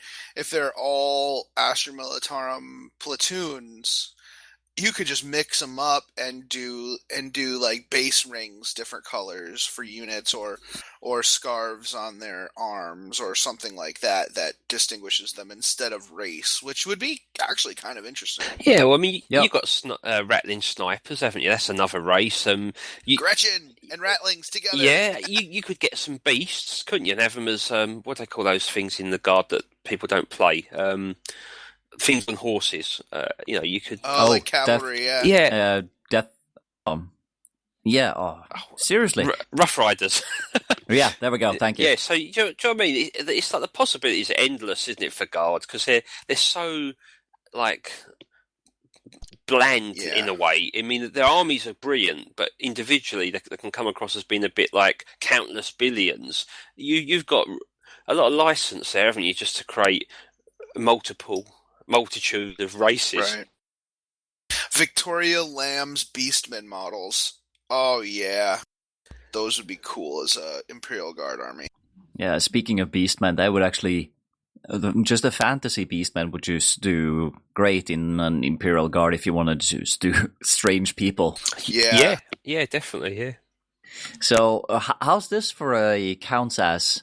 Plague Zombies counts as Traitor Guard counts as Astra Militarum. That's probably what I'm going to be running, because yeah. I've got a Chimera that I got in that, the box of Cadians plus the Chimera, and I'm probably going to run that Chimera as a dedicated transport for my Plague Zombies, if my opponent, of course, agrees with it. See, that works. That's a counts as with so many levels. I think that's impressive. Yeah, that was like an Inception counts as. I like it. Yeah, I think like going back to the first thing we talked about, I think that would be great as long I wouldn't run that ally when you're also taking Plague Zombies. So I would either run them as counts as Astra Militarum or as Plague Zombies, not both together at the same time. Well, then I would of course, in an Unbound, I could probably just say, okay, well, it's a transport because I felt like giving them a transport, but it's I have to put some not Imperial Guard, but Astra Militarum into there. Astra Miligardium. Amigos. Guarditardium. Yeah, amigos. So yeah, I would have to include Imperial Guard in there. Darn it. Yeah, I would have to include some Astra Militarum in there so I could justify having a transport if my opponent says that. But come on, I can just give them some guns and some grenade launchers just to say, it's like, yeah, they still cling on to the things that made them human once, and they're still zombies when I want to play them as plain zombies. Oh, Klingons! How cool would that be? That would be cool, wouldn't it? A crossover, like the X-Men and Star Trek novel. There was Worf. Sorry. Do you guys just have a minute for an inquisitorial rat hole that is kind of relevant to this and transport? Sure, go ahead. Yeah. Something I'd like to kind of work on is what you have for the Scions is the only transport that they have is a Taurox option, right? So I kind of want to put together a data slate called something like the Imperial Motor Pool, right? Because I think from kind of fluffy purposes, I remember reading a Space Marine novel where they were kind of like stuck in the middle of nowhere and they just hijacked a Chimera and jumped in it and drove to where they needed to go, right? So I'm kind of thinking to myself, what if there was a data slate that applied to all Imperial codices and possibly traitor codices too, where wherever a transport is listed, you can use any transport from the list, i.e. Rhinos, Razorbacks, Taurox, Chimeras, and the Sisters version, so that you can just say, well, in my collection, I just so happen to have 10 Rhinos for that Space Marine company, but oh my god, a foot slogging. Well, what if I just said, with this data slate, where it says Chimera, I can also read that as Rhino, and then put those 10 Rhinos in for my 2 platoons. Yeah, I would agree with that, and I think that would be a really cool little supplement. Maybe do plus 5 or 10 points, and change the ballistic skill to whatever average ballistic skill of your codex. Yeah, you can just say, can't you, guard?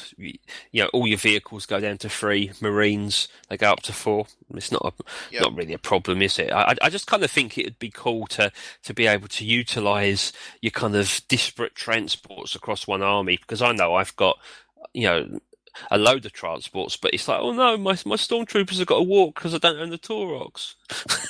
Yeah, you hear that? You hear that, Games Workshop? I know you can hear me through the Immaterium.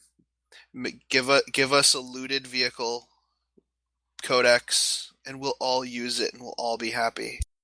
It's the buying opportunities are endless. It's true. It's very true.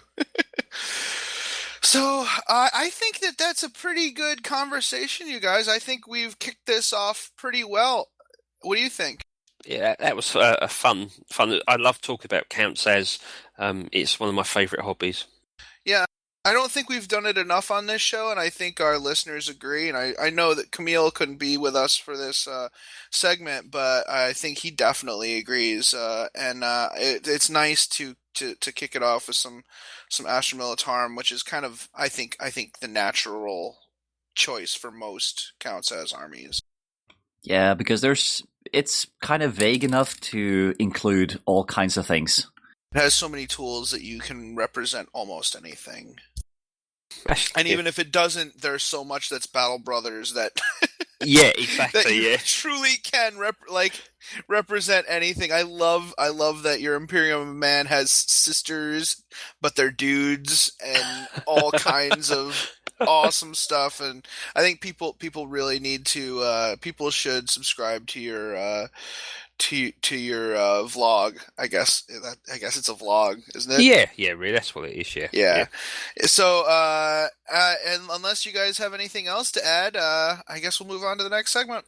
Sounds good. Thanks, Steve. No problem. Thanks for having me on. Moving on to the already announced segment of the many faces of Astra Militarum, today we're going to talk about the Gue'vesa. And I'm hoping, and at the very same time not quite caring if I'm spelling that right. So, Tau lovers, feel free to correct me.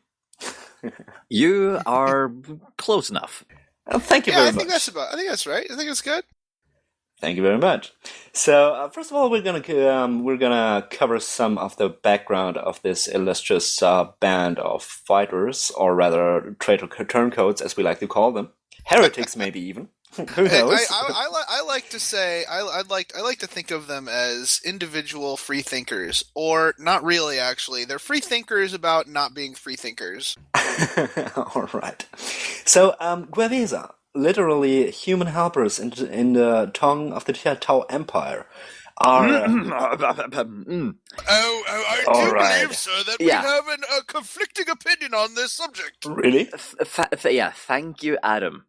Because if you look at the old Games Workshop material, Gue'vesa, let's just start out with there the easy he is, stuff. Smartizing again in style. Yeah, well, I do believe Snorri has the floor, sir. last show you had to go. Previously you went overboard on something, so now it's my turn. Okay, let's just break down the language here. Gue'vesa is actually two words, Gue and Vesa. And it stems from the word Gue'la, which means human. It's the Tau word for humans, but it's more correctly. Originally, it was more correctly translated as lowest being. Oh, yeah, because Tau don't really like humans, because humans, they are, vain, greedy, and that's something that doesn't really mesh well with Tau thinking. So when you have Gue'vesa, nowadays Games Workshop pretty much calls it human helpers, but it actually means lowest helper. So they are the most worthless members of the Imperium. And here I was thinking that we finally, talk about the friendly aspect of the 40k lore. And hey, now I'm talking that's about the first historical thing you stuff. All right, yeah. Well, and you could almost, but the fact is that they are still above a regular human. They're kind of the best of the worst, like kind of more of these guys are the enlightened morons. What's the Tau word for smart aleck? Enlighten us, Snorri. I do believe that the only way to settle this is either pistols at dawn, or you both strip down to your skyvies, oil up, and wrestle. I will tell you what I prefer, but I don't believe you need to. You could guess. by my tone, which I would like to see. Yeah, okay, I'll get the oil. All right, enough of this We'll be right insolence. Yeah, so nowadays Games Workshop probably has toned down some of these, hostility thing. So Made it more doesn't- PG friendly. Yeah, Well, and also you don't want the Tau and the Imperium to be too similar in theme. So I think they're kind of trying to make them a little less Imperium-y these days and kind of give them their own idiom. All right. So thank you very much for the invitation. I'm going to rephrase that. Gue'vesa, in the tongue of the Tau Empire, nowadays human helpers, but in earlier lore it meant lowest helpers. They are the human auxilia fighting for the Tau Fire caste, a fairly common sight along the fringes of Tau space, actually, and at least in nowadays lore, a thoroughly respected part of their empire. I'm phrasing that carefully now because you sort of threw me off about where they are actually standing in the kind of broader context of the Tau Empire. But anyway, in wartime, Tau allow them access to their advanced combat equipment like pulse weapons, markolites, and drones, actually. Most of them are members or descendants, because, in 40k lore, we're always talking about time being painted in very broad strokes.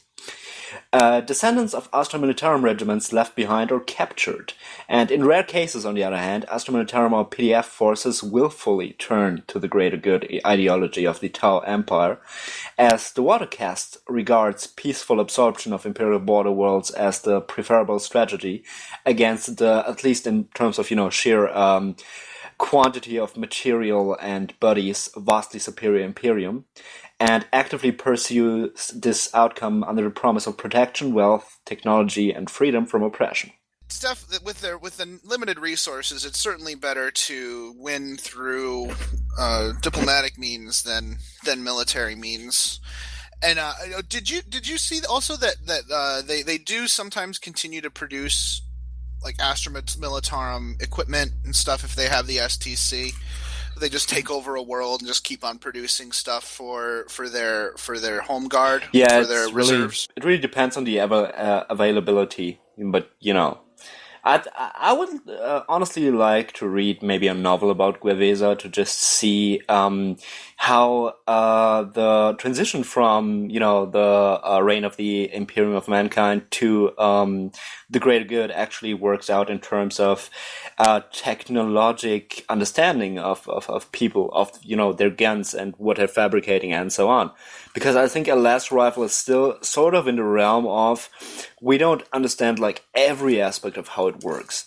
And with the transition to the Tau Empire, I think a lot of the whole machine cult thing gets much more lax in terms of actually, understanding what you're producing and what you're using in battle. Mm-hmm. Yeah, you're right. Now, the most notable influx of Gue'vesa happened at the end of the stalled Damocles Gulf Crusade. And that was basically Tau almost getting pounded to pieces, except the Imperium just suddenly had to turn around because, oops, Tyranids happened. Well, it wasn't really a sudden occurrence, but more like, the Imperium basically fought a crusade of attrition against the Tau, which they, as you know, the Imperium and as you know, the Tau would have won. But it was a drawn-out affair, I think, with a lot of fierce fighting and a lot of burnt ground policy on the side of the Tau. And so they basically stalled the Imperium of Man for years, despite the far superior numbers and materiel, before the Imperium realized that they better redirect the main body of its forces to face the Tyranids, who are known to be much less reasonable opponents than space gingers. The Imperium's quick redeployment left whole Imperial regiments stranded in the western fringes of the Tau Empire, in the Segmentum Ultima, and many preferred to join the Tau as an alternative to imprisonment, without a doubt after getting rid of their regimental commissars. Yeah, they have a way of throwing a wrench in the works of free thought, don't they? Well, I think the official story is for most regiments that they were already dead, right? They fell in combat or to sickness or to grenades appearing out of nothing in their tents while they were asleep. Yeah. Yeah, that sounds like a good end for a commissar. That sounds like Vietnam a lot, don't you think? Yeah. The descendants of those turncoats now maintain a cluster of colonies on the frontiers of Tau space provided by their new masters with technology of a civilian nature, as well as having limited production capabilities to replicate Imperial equipment themselves. So they're self-reliant, but they also do, they're part of the greater good. They're part of the Tau Empire, so they do receive some kind of technological and administrative assistance from the Tau. I'm also sure that the Tau, actively work towards keeping them dependent in some way, because the interesting point here is that those definitely are not colonists, like equipped for actually building a living on those worlds they settled down on now. I mean, they may have like the capabilities to replicate a lot of military technology, and basic survival stuff, but I think it's a very important point that the Tau are actually supplying them with, the whole civilian stuff, and thus keeping them depending on the Tau Empire. Yeah, and that's one thing that has been surprising to many Imperial explorator fleets. The level of AI being used by the Tau is pretty crazy by Imperial standards. Which is tech heresy by any standard of the of the Mechanicum. For the Tau, they don't do farming. They have drones doing farming. So they don't really need people out in the fields because they have machinery that does it for them. And much better, of course, than what the Imperium could do with their machines. Yeah, on the other hand, freeing people from the burden of things of manual labor, exactly like farming, I guess that will also be sort of dangerous in most of the Imperium of Mankind because it frees up time to think about stuff, and that is something a totalitarian regime doesn't want. No. Yes. So, regardless of their motives, it's the honest adaptation of the greater good ideology and the preference of serving their benevolent seeming collectivist Tau Empire to the fascist imperium of man, or maybe just their general pragmatism, and that they're unified and being seen as traitors to their species, and the dangers of this entails should they ever face the Imperial troops again. They're kind of united as traitors. They know there's no going back, so they have to fight for this regardless. So even if they don't really believe in the greater good, they know that they're kind of screwed. They've thrown their lot in with the Tau, regardless of how they actually feel about the Imperium, or the greater good in general. So pick captures of content human colonists and Gue'vesa troops working and fighting for the greater good serve as excellent propaganda material for further watercast campaigns of subversion. So yeah, they're using propaganda to convince further Imperial citizens to join with the greater good. And when you get two mules and an acre of land, what can you do? It sounds like a great plan. Yeah, and honestly, all kind of role-playing and lore aspects aside, with me being a mostly Imperial player, I have a lot of sympathy for those guys, because, come on, they've been left behind on enemy territory. And even if they were, sort of on the border and could pick, even if they're still loyal to the Empire, there's, countless things out in the galaxy, which are out to kill them. And they are thrown in the face of those horrors, on a daily basis, and it's a crapsack world no matter what. So why not join up with the guys where you were left with, in the first place, who, actively make an effort to treat you in a sort of humane way, even if they do see you as the lowest caste. Yeah, assuming the humans are still rational people, the decision process is: do I actively rise up against the Tau and die fighting them, or do I fight alongside the Tau and maybe someday die fighting the Imperium? I would choose living a longer life and dying later to dying now. Because the Tau are not jerks. It's just the Tau have to convince the humans that they're not going to treat them poorly, and that's really all it is. It's just making them tipping that decision point. Yeah, and I'm pretty sure that there are like several shades of gray in that whole process, depending on what particular world and what particular regiment you're looking at. But there are instances of the Tau, there being resistance against the Tau, and even the Tau local government not treating the humans as well as others would. Yeah, I mean it's a big universe, and what I'm trying to say is that no matter how you see the whole deal with the human auxilia and the Tau Empire, there's always some place where you can settle your personal preference in terms of how you want to see the whole deal. If it's like a brain, the Tau are mortal beings, right? Yeah. They're flawed just like we are, and they're not. Some of them are not nice, just like some of us are not nice. Yeah, well, let's. This is kind of nice to have both the old and the new version of this in Games Workshop, because if you take the old one, it's quite a bit more grimdark than the new one. Because if you were to say, oh, here's some propaganda showing, or, of course we don't call it propaganda, but here's some pictures showing some happy workers living alongside Tau. And then you look at it as like, yeah, where's all the children? Oh, that's nothing. There are other places. It has nothing to do with the chemical castration we have in the water. Yeah. And what I'm getting at is, however you prefer it, if you want, like a piece of genuinely feely good lore and genuine camaraderie between the Tau and the humans, I'm sure there is the fitting. You can make up the fitting border world where it just went that way. And if you on the other hand want the whole grimdark routine with chemical castration and brainwashing and all, I'm sure there's a different place where exactly that happened. Yeah, and I think this is also might be a good example of how Games Workshop kind of uses the codexes and the novels and everything. It has a point of view. So the Tau Codex, the new Tau Codex, might be Tau point of view, or even be considered kind of a propaganda piece in itself.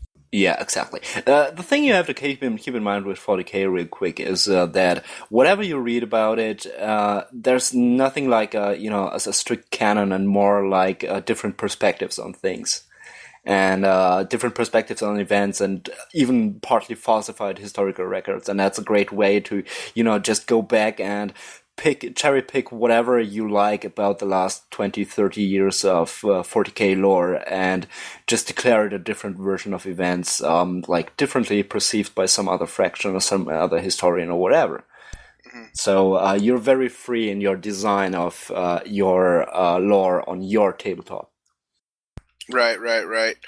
So, you want to move on to fielding the Gue'vesa on your tabletop? Yeah, sort of as a segue to that, I'm just going to go over a bit of trivia right here, like the rank nomenclature. And it follows the usual Tau military standards, as in breaking everything up with apostrophes and making it real complicated to pronounce.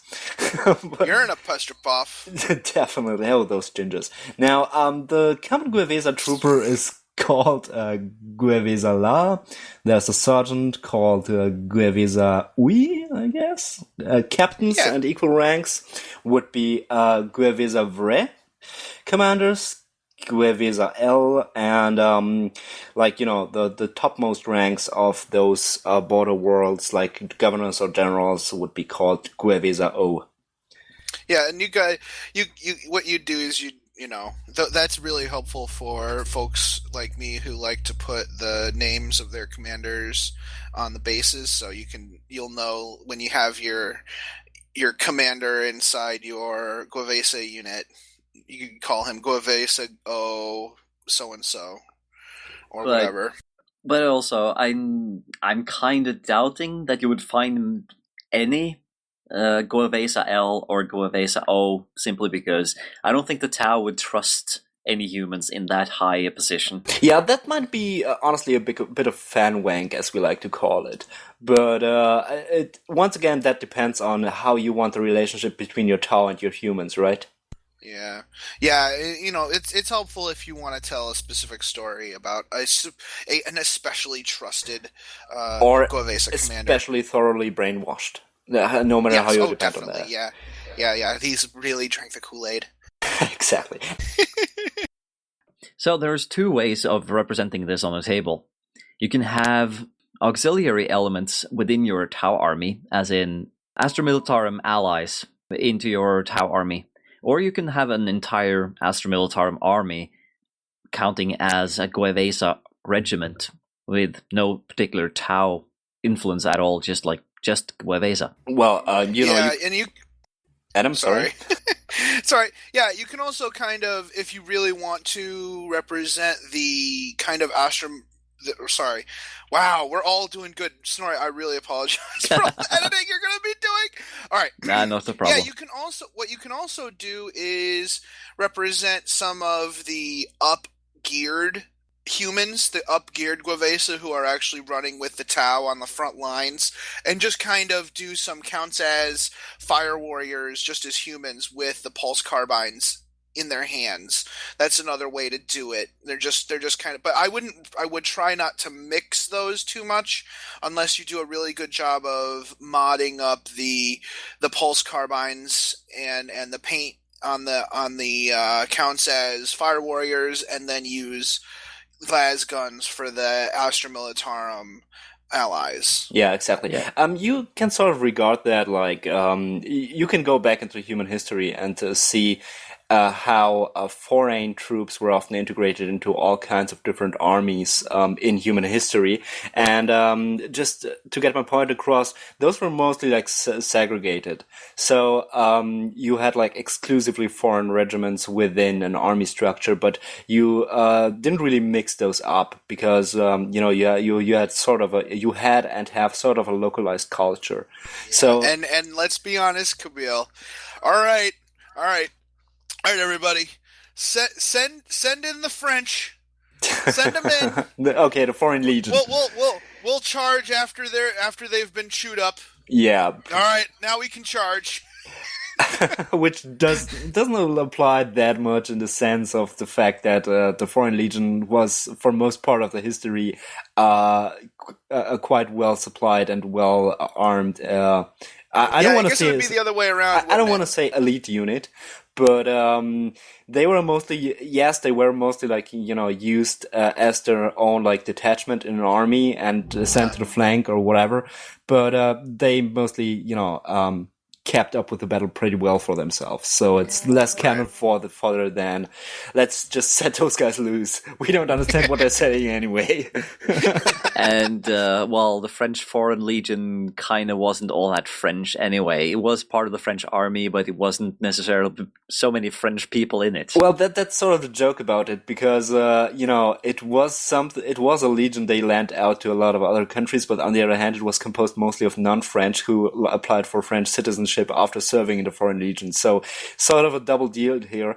And wow, I kind of feel like we've actually taught people something today. Maybe Hooray. even. But we're useful. Yay! Yeah, and note how I'm trying to keep this overly possible, because nowadays there are still French foreign legionaries out there, maybe even listening to this podcast, and every one of those could like kill every one of us with. Are you saying that you're trying to make it so that I don't further alienate more listeners? No, I'm just saying that I don't want to get my ass kicked by a French foreign legionnaire because. Okay, so let's see if we can roll this back into what we're supposed to talk about and say if you want to do Gue'vesa as a counts as fire warriors just to have the models as humans on the table, then you're also allowed to sprinkle in some floaty tanks with railguns and that kind of thing, because it looks cool.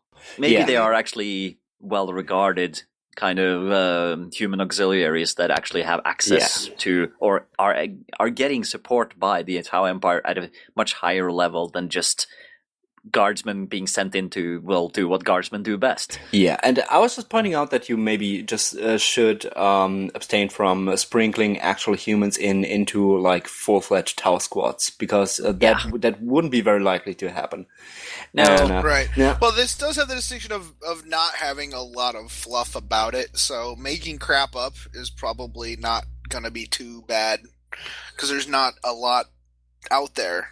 You're basically making stuff up as you go. Definitely. Now, just keep in mind that you can that there are different like points in the timeline of a Gue'vesa regiment or a Gue'vesa auxilia part of an army you can represent with your tabletop approach. So they might look like Imperial Guard in every way and still use mostly or all Imperial equipment and tanks and support vehicles, but only have the Aquilas removed and some campaign or even like Tau Empire iconography painted on their armor over their original ones. Or you can just go further in and say that they already had a chance to assume some kind of new regimental color and regimental icons and so on. Maybe their marketing department already was established and went to work. Or you can say that those have been around for 4 or 5 generations and now have restyled their equipment and partly received a lot of Tau equipment, as Adam pointed out before, and sprinkle in more and more Tau bits like, helmets, shoulder pads, armor plates, and even guns and tanks and so on. Or just do full head swaps with the humans onto fire warriors. But if you're doing that, you should keep in mind that Tau legs are differently shaped than human legs. Right, because yeah. you should swap out the legs too then. But yeah. Yeah, otherwise, the hobby aspect of this is actually kind of easy. I think it'll look pretty seamless when you're done. Yeah, those are the common Tau Fire Warrior and Imperial Guardsman are fair enough in scale with each other to just swap out arms and torsos and helmets. Just as I said, just be mindful of the legs. Right. So for this episode, we really wanted this to be a episode where we would let the rules stand on their own, and we just do a counts as episode. But unfortunately, I got some inspiration. I know the feeling. From the new edition, the 7th edition, the concept of having different detachments for different purposes, different armies, and I came up with a Gue'vesa auxiliary detachment for folks to use in their games. Do you want to go over that now? Sure. Go ahead. So this represents a detachment of Gue'vesa who are highly respected by the Tau, or at least highly geared by the Tau for frontline service, like we were talking about before. So this represents a cadre of Imperial Guard warriors who have been conscripted by the Tau, and in so doing they have fully embraced the greater good and are truly part of the Tau force represented in your games. It shares a faction with both Astra Militarum and Tau, meaning that you can take this detachment as a secondary detachment to either of those forces. So the detachment's compulsory elements are 1 HQ and 2 troops. So this is a very troop-heavy detachment. It's mainly meant to put boots on the ground, human boots on the ground. The optional section is 4 troops, so you can have up to 6 troops, 3 elite, 1 fast, and 1 heavy. Which is quite well fitting in regards to the fact that as a unit that was once, left behind, it wouldn't retain a lot of its real maintenance-intensive equipment and, gear, plus, of course, material like tanks. And B, on the other hand, even if it's been around for a while, the Tau would be still reluctant to supply them with too many of their fancy graph tanks and stuff. Yeah. And speaking of restrictions, now, as for the restrictions you have with this detachment, if you don't mind me taking over, the Gue'vesa auxiliary detachments may only be taken alongside Tau or Astra Militarum battle-forged detachments, because if you're going unbound, you can just go crazy all the way anyway, so what's the point? And all units chosen for the Gue'vesa Auxiliary Detachment must be selected from Codex Astra Militarum, with the exception of Ethereals and Devilfish. Another restriction that Adam has written into this is that no named characters nor any commissars may be taken for this detachment, which is sort of obvious. Yeah, duh. And all vehicle squadrons may total only one vehicle, which we actually sort of also explained before, like, you know. Yeah, no like vehicle you're not gonna be able to have like 3 Lehman Russ battle tanks in this detachment. If you want multiple tanks, multiple heavy tanks, you're going to have to take multiple detachments, because the ratio of tank to Gue'vesa is going to be very, very low. Exactly. Now, so much for the restrictions that we are putting on you. Now for the benefits. For benefits, you have the Gue'vesa Auxiliary Detachment is considered to be battle brothers with both Astra Militarum and Tau Empire, which is pretty much how it should be. Since these guys have actually gone all the way over to the other side. Yeah, and I think I would put the restriction on myself. If you run it with an Astra Militarum army, also keep the restriction of no named characters or commissars for your Astra Militarum detachment, because that makes fluffy sense. Yeah. Now, next up is that any kind of Astra Militarum unit that should be able to take a Chimera or a Taurox as their dedicated transport can instead take a Devilfish from the Codex Tau Empire as a dedicated transport with any of the war gear upgrades that this codex allows. And you can take an Ethereal as your HQ instead of a Lord... Lord General... Yeah, whatever those guys are, the ethereal is basically they're there to convince and to further inspire the humans to work towards the greater good. Yeah, and what better place to hide an ethereal than in a blob of 50 guardsmen? They're gonna feel right at home there. Yeah. And you can totally decide for yourself how much brainwashing is involved in that kind of operation. Yeah, and when you look at it, it might seem a little powerful, but when you compare it to having priests and stuff in there, priests are, they're pretty great. So I don't think there is much in the way of game balance breaking in this. Yeah. Now, can an ethereal be included in Astra Militarum command platoon? I think under those rules they can't, right? They're like an HQ for themselves, but they can be like included in the unit because they're battle brothers. Like they can join the unit. They can be included, but this detachment only allows one HQ, so you'd have to have multiple detachments. All right, yeah. Thanks for clarifying that.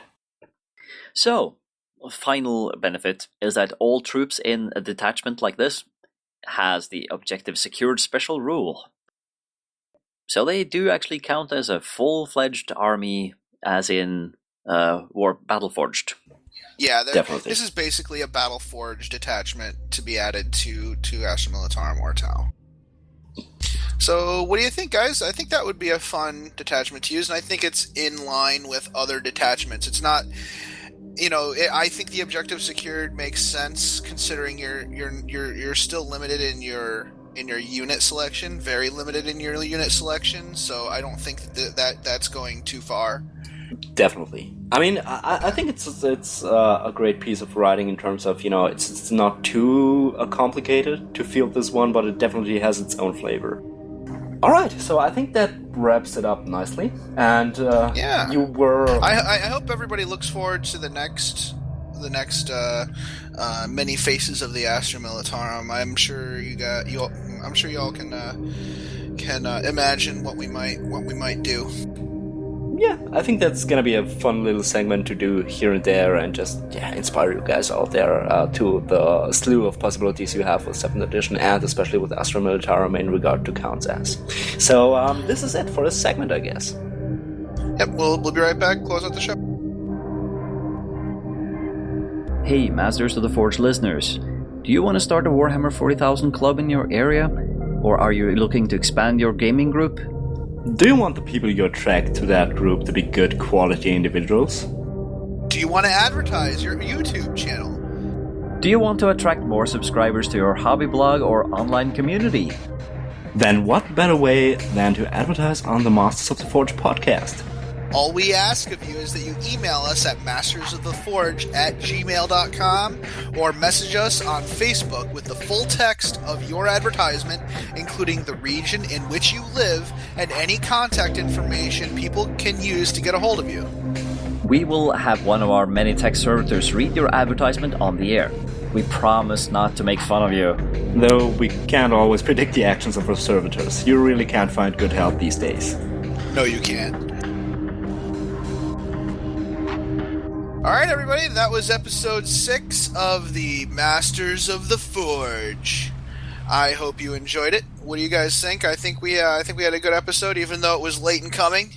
I think people will not really realize that it was late in coming because, it just means that we've sort of used up our backlog of episode content. We've used up our month and a half to 2 months of backlog on this episode. Yeah, but, that's exactly what we had it for. It would be sort of frustrating to just do all the head work just to never have to use the backlog, so it's fair. Yep. And we're going to fill it up again. Next episode is the Star Eagles. Yay! Yeah, that's Adam's custom chapter in case you've been living under a Masters of the Forge shaped rock for the last few months. And we're really looking forward into, not only getting a presentation of the Star Eagles as they are and a good look into the codex that you are already able to download if you want to prepare for the episode, but also to hear a lot about Adam's thoughts as in how those rules and those units came to be as they are. Yep. So, next episode, that's 2 weeks away. In the meantime, please give us those last 2 likes so we can bump over 500. We're begging you. Yeah. And give us some good reviews on iTunes, please. Yeah. You can even talk about Firefly, but only if you love it. Yeah. Yeah, we've got a very small sample on iTunes, so it would be really nice if we could get some more on there so that people can get interested in the show and we don't have to rely on 4 or 5 people's opinions. We need to get lots of opinions up there and lots of ratings. Yeah, exactly. Yes, this is the internet we're talking about. Everyone should be overly opinionated. Exactly. Be overly opinionated in our favor, please. That is all. Yeah, but until then, keep playing the game the way you want to play it.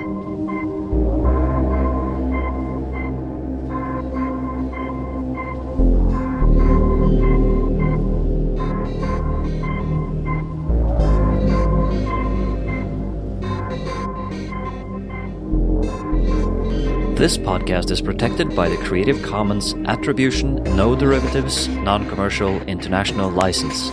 More information about this license and contact information if you have any requests can be found at our blog, mastersoftheforge.com.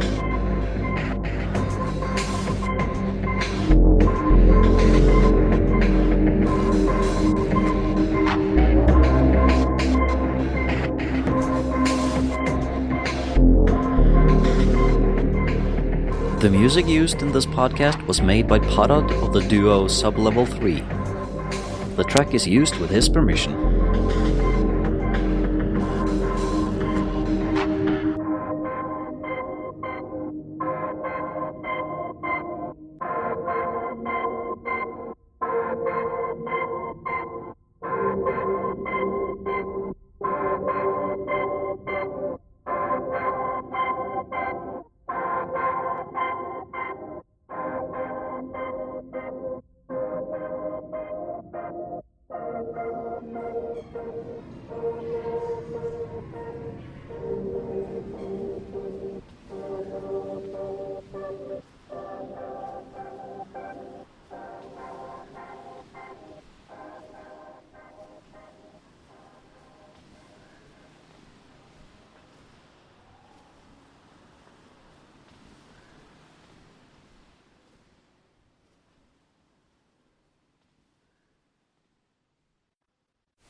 Hey guys, are you looking for a good hobby blog? Are you in need of a tutorial? Maybe you just want some inspiration to help you get started.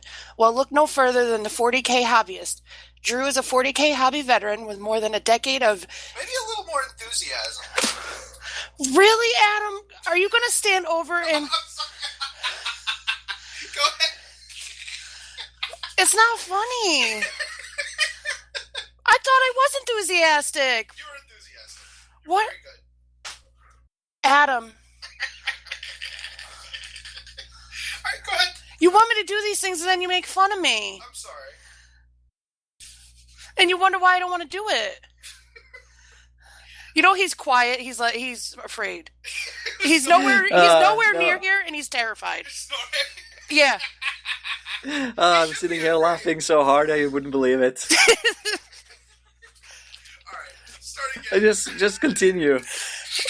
Start over? I don't even know where I was. Okay, start over then. Alright. Okay. Hey guys, are you looking for a good hobby blog? Are you in need of a tutorial? Thank you very much for the invitation. I'm going to rephrase that. Gue'vesa, in the tongue of the Tau Empire, nowadays human helpers, but in earlier lore it meant lowest helpers, right? Kind of like gingers. This is off the rails. So, Trevor, contract has been filled. Yes. You have been offended. Are you happy now? Yes. Moving on. Gue'vesa. All right, let's start the segment. Okay. Anyway. So let's cap this off by swinging us into kind of an introduction to this series of Counts as interviews? Astra, Militarum Tempestus. what do you call these things that we're doing right now? Podcast thingies that we do them Segments? So thank you. .blogspot.com or find him on Facebook. Thanks for listening and have fun painting. Woo! Good job, babe. You did good job. You're still not getting any orcs. No, I want one. Oh, Demand it. sad Adam. Very sad Adam. How'd you do, Sky? She did great. He said I did great. He's very encouraging, unlike you. In fact, we're both doing Rogue Traders. I'm not sure how much progress Johnny's made so far. I've seen some pictures, I think, of some of his models, and they're looking good. I've had to stop myself several times, man. Fritz, I'm talking. Stop sneezing.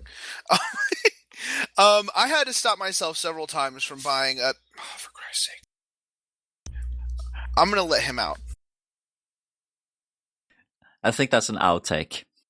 I think you're right. Yeah, it could be your thing. The sneezing dog is your your new meme.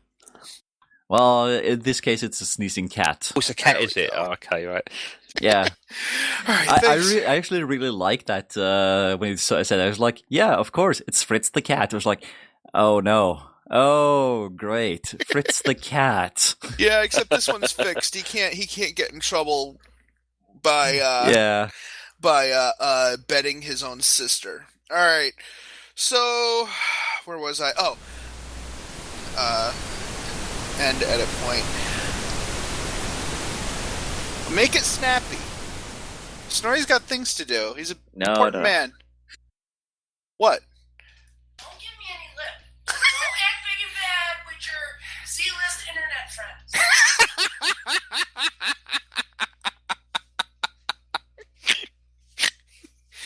friends. C internet, that's what we are. C-list internet friends. She said Z-list. Z-list, As in okay. Zed. Yeah. Yeah, We're that's even lower. Z-list internet famous. It's pretty good. I think that's actually pretty accurate. It's pretty accurate, yeah. Unless there's a double Z, you can.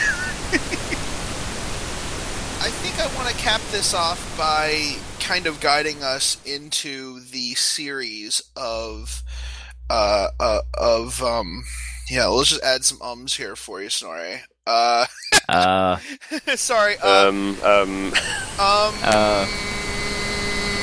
right.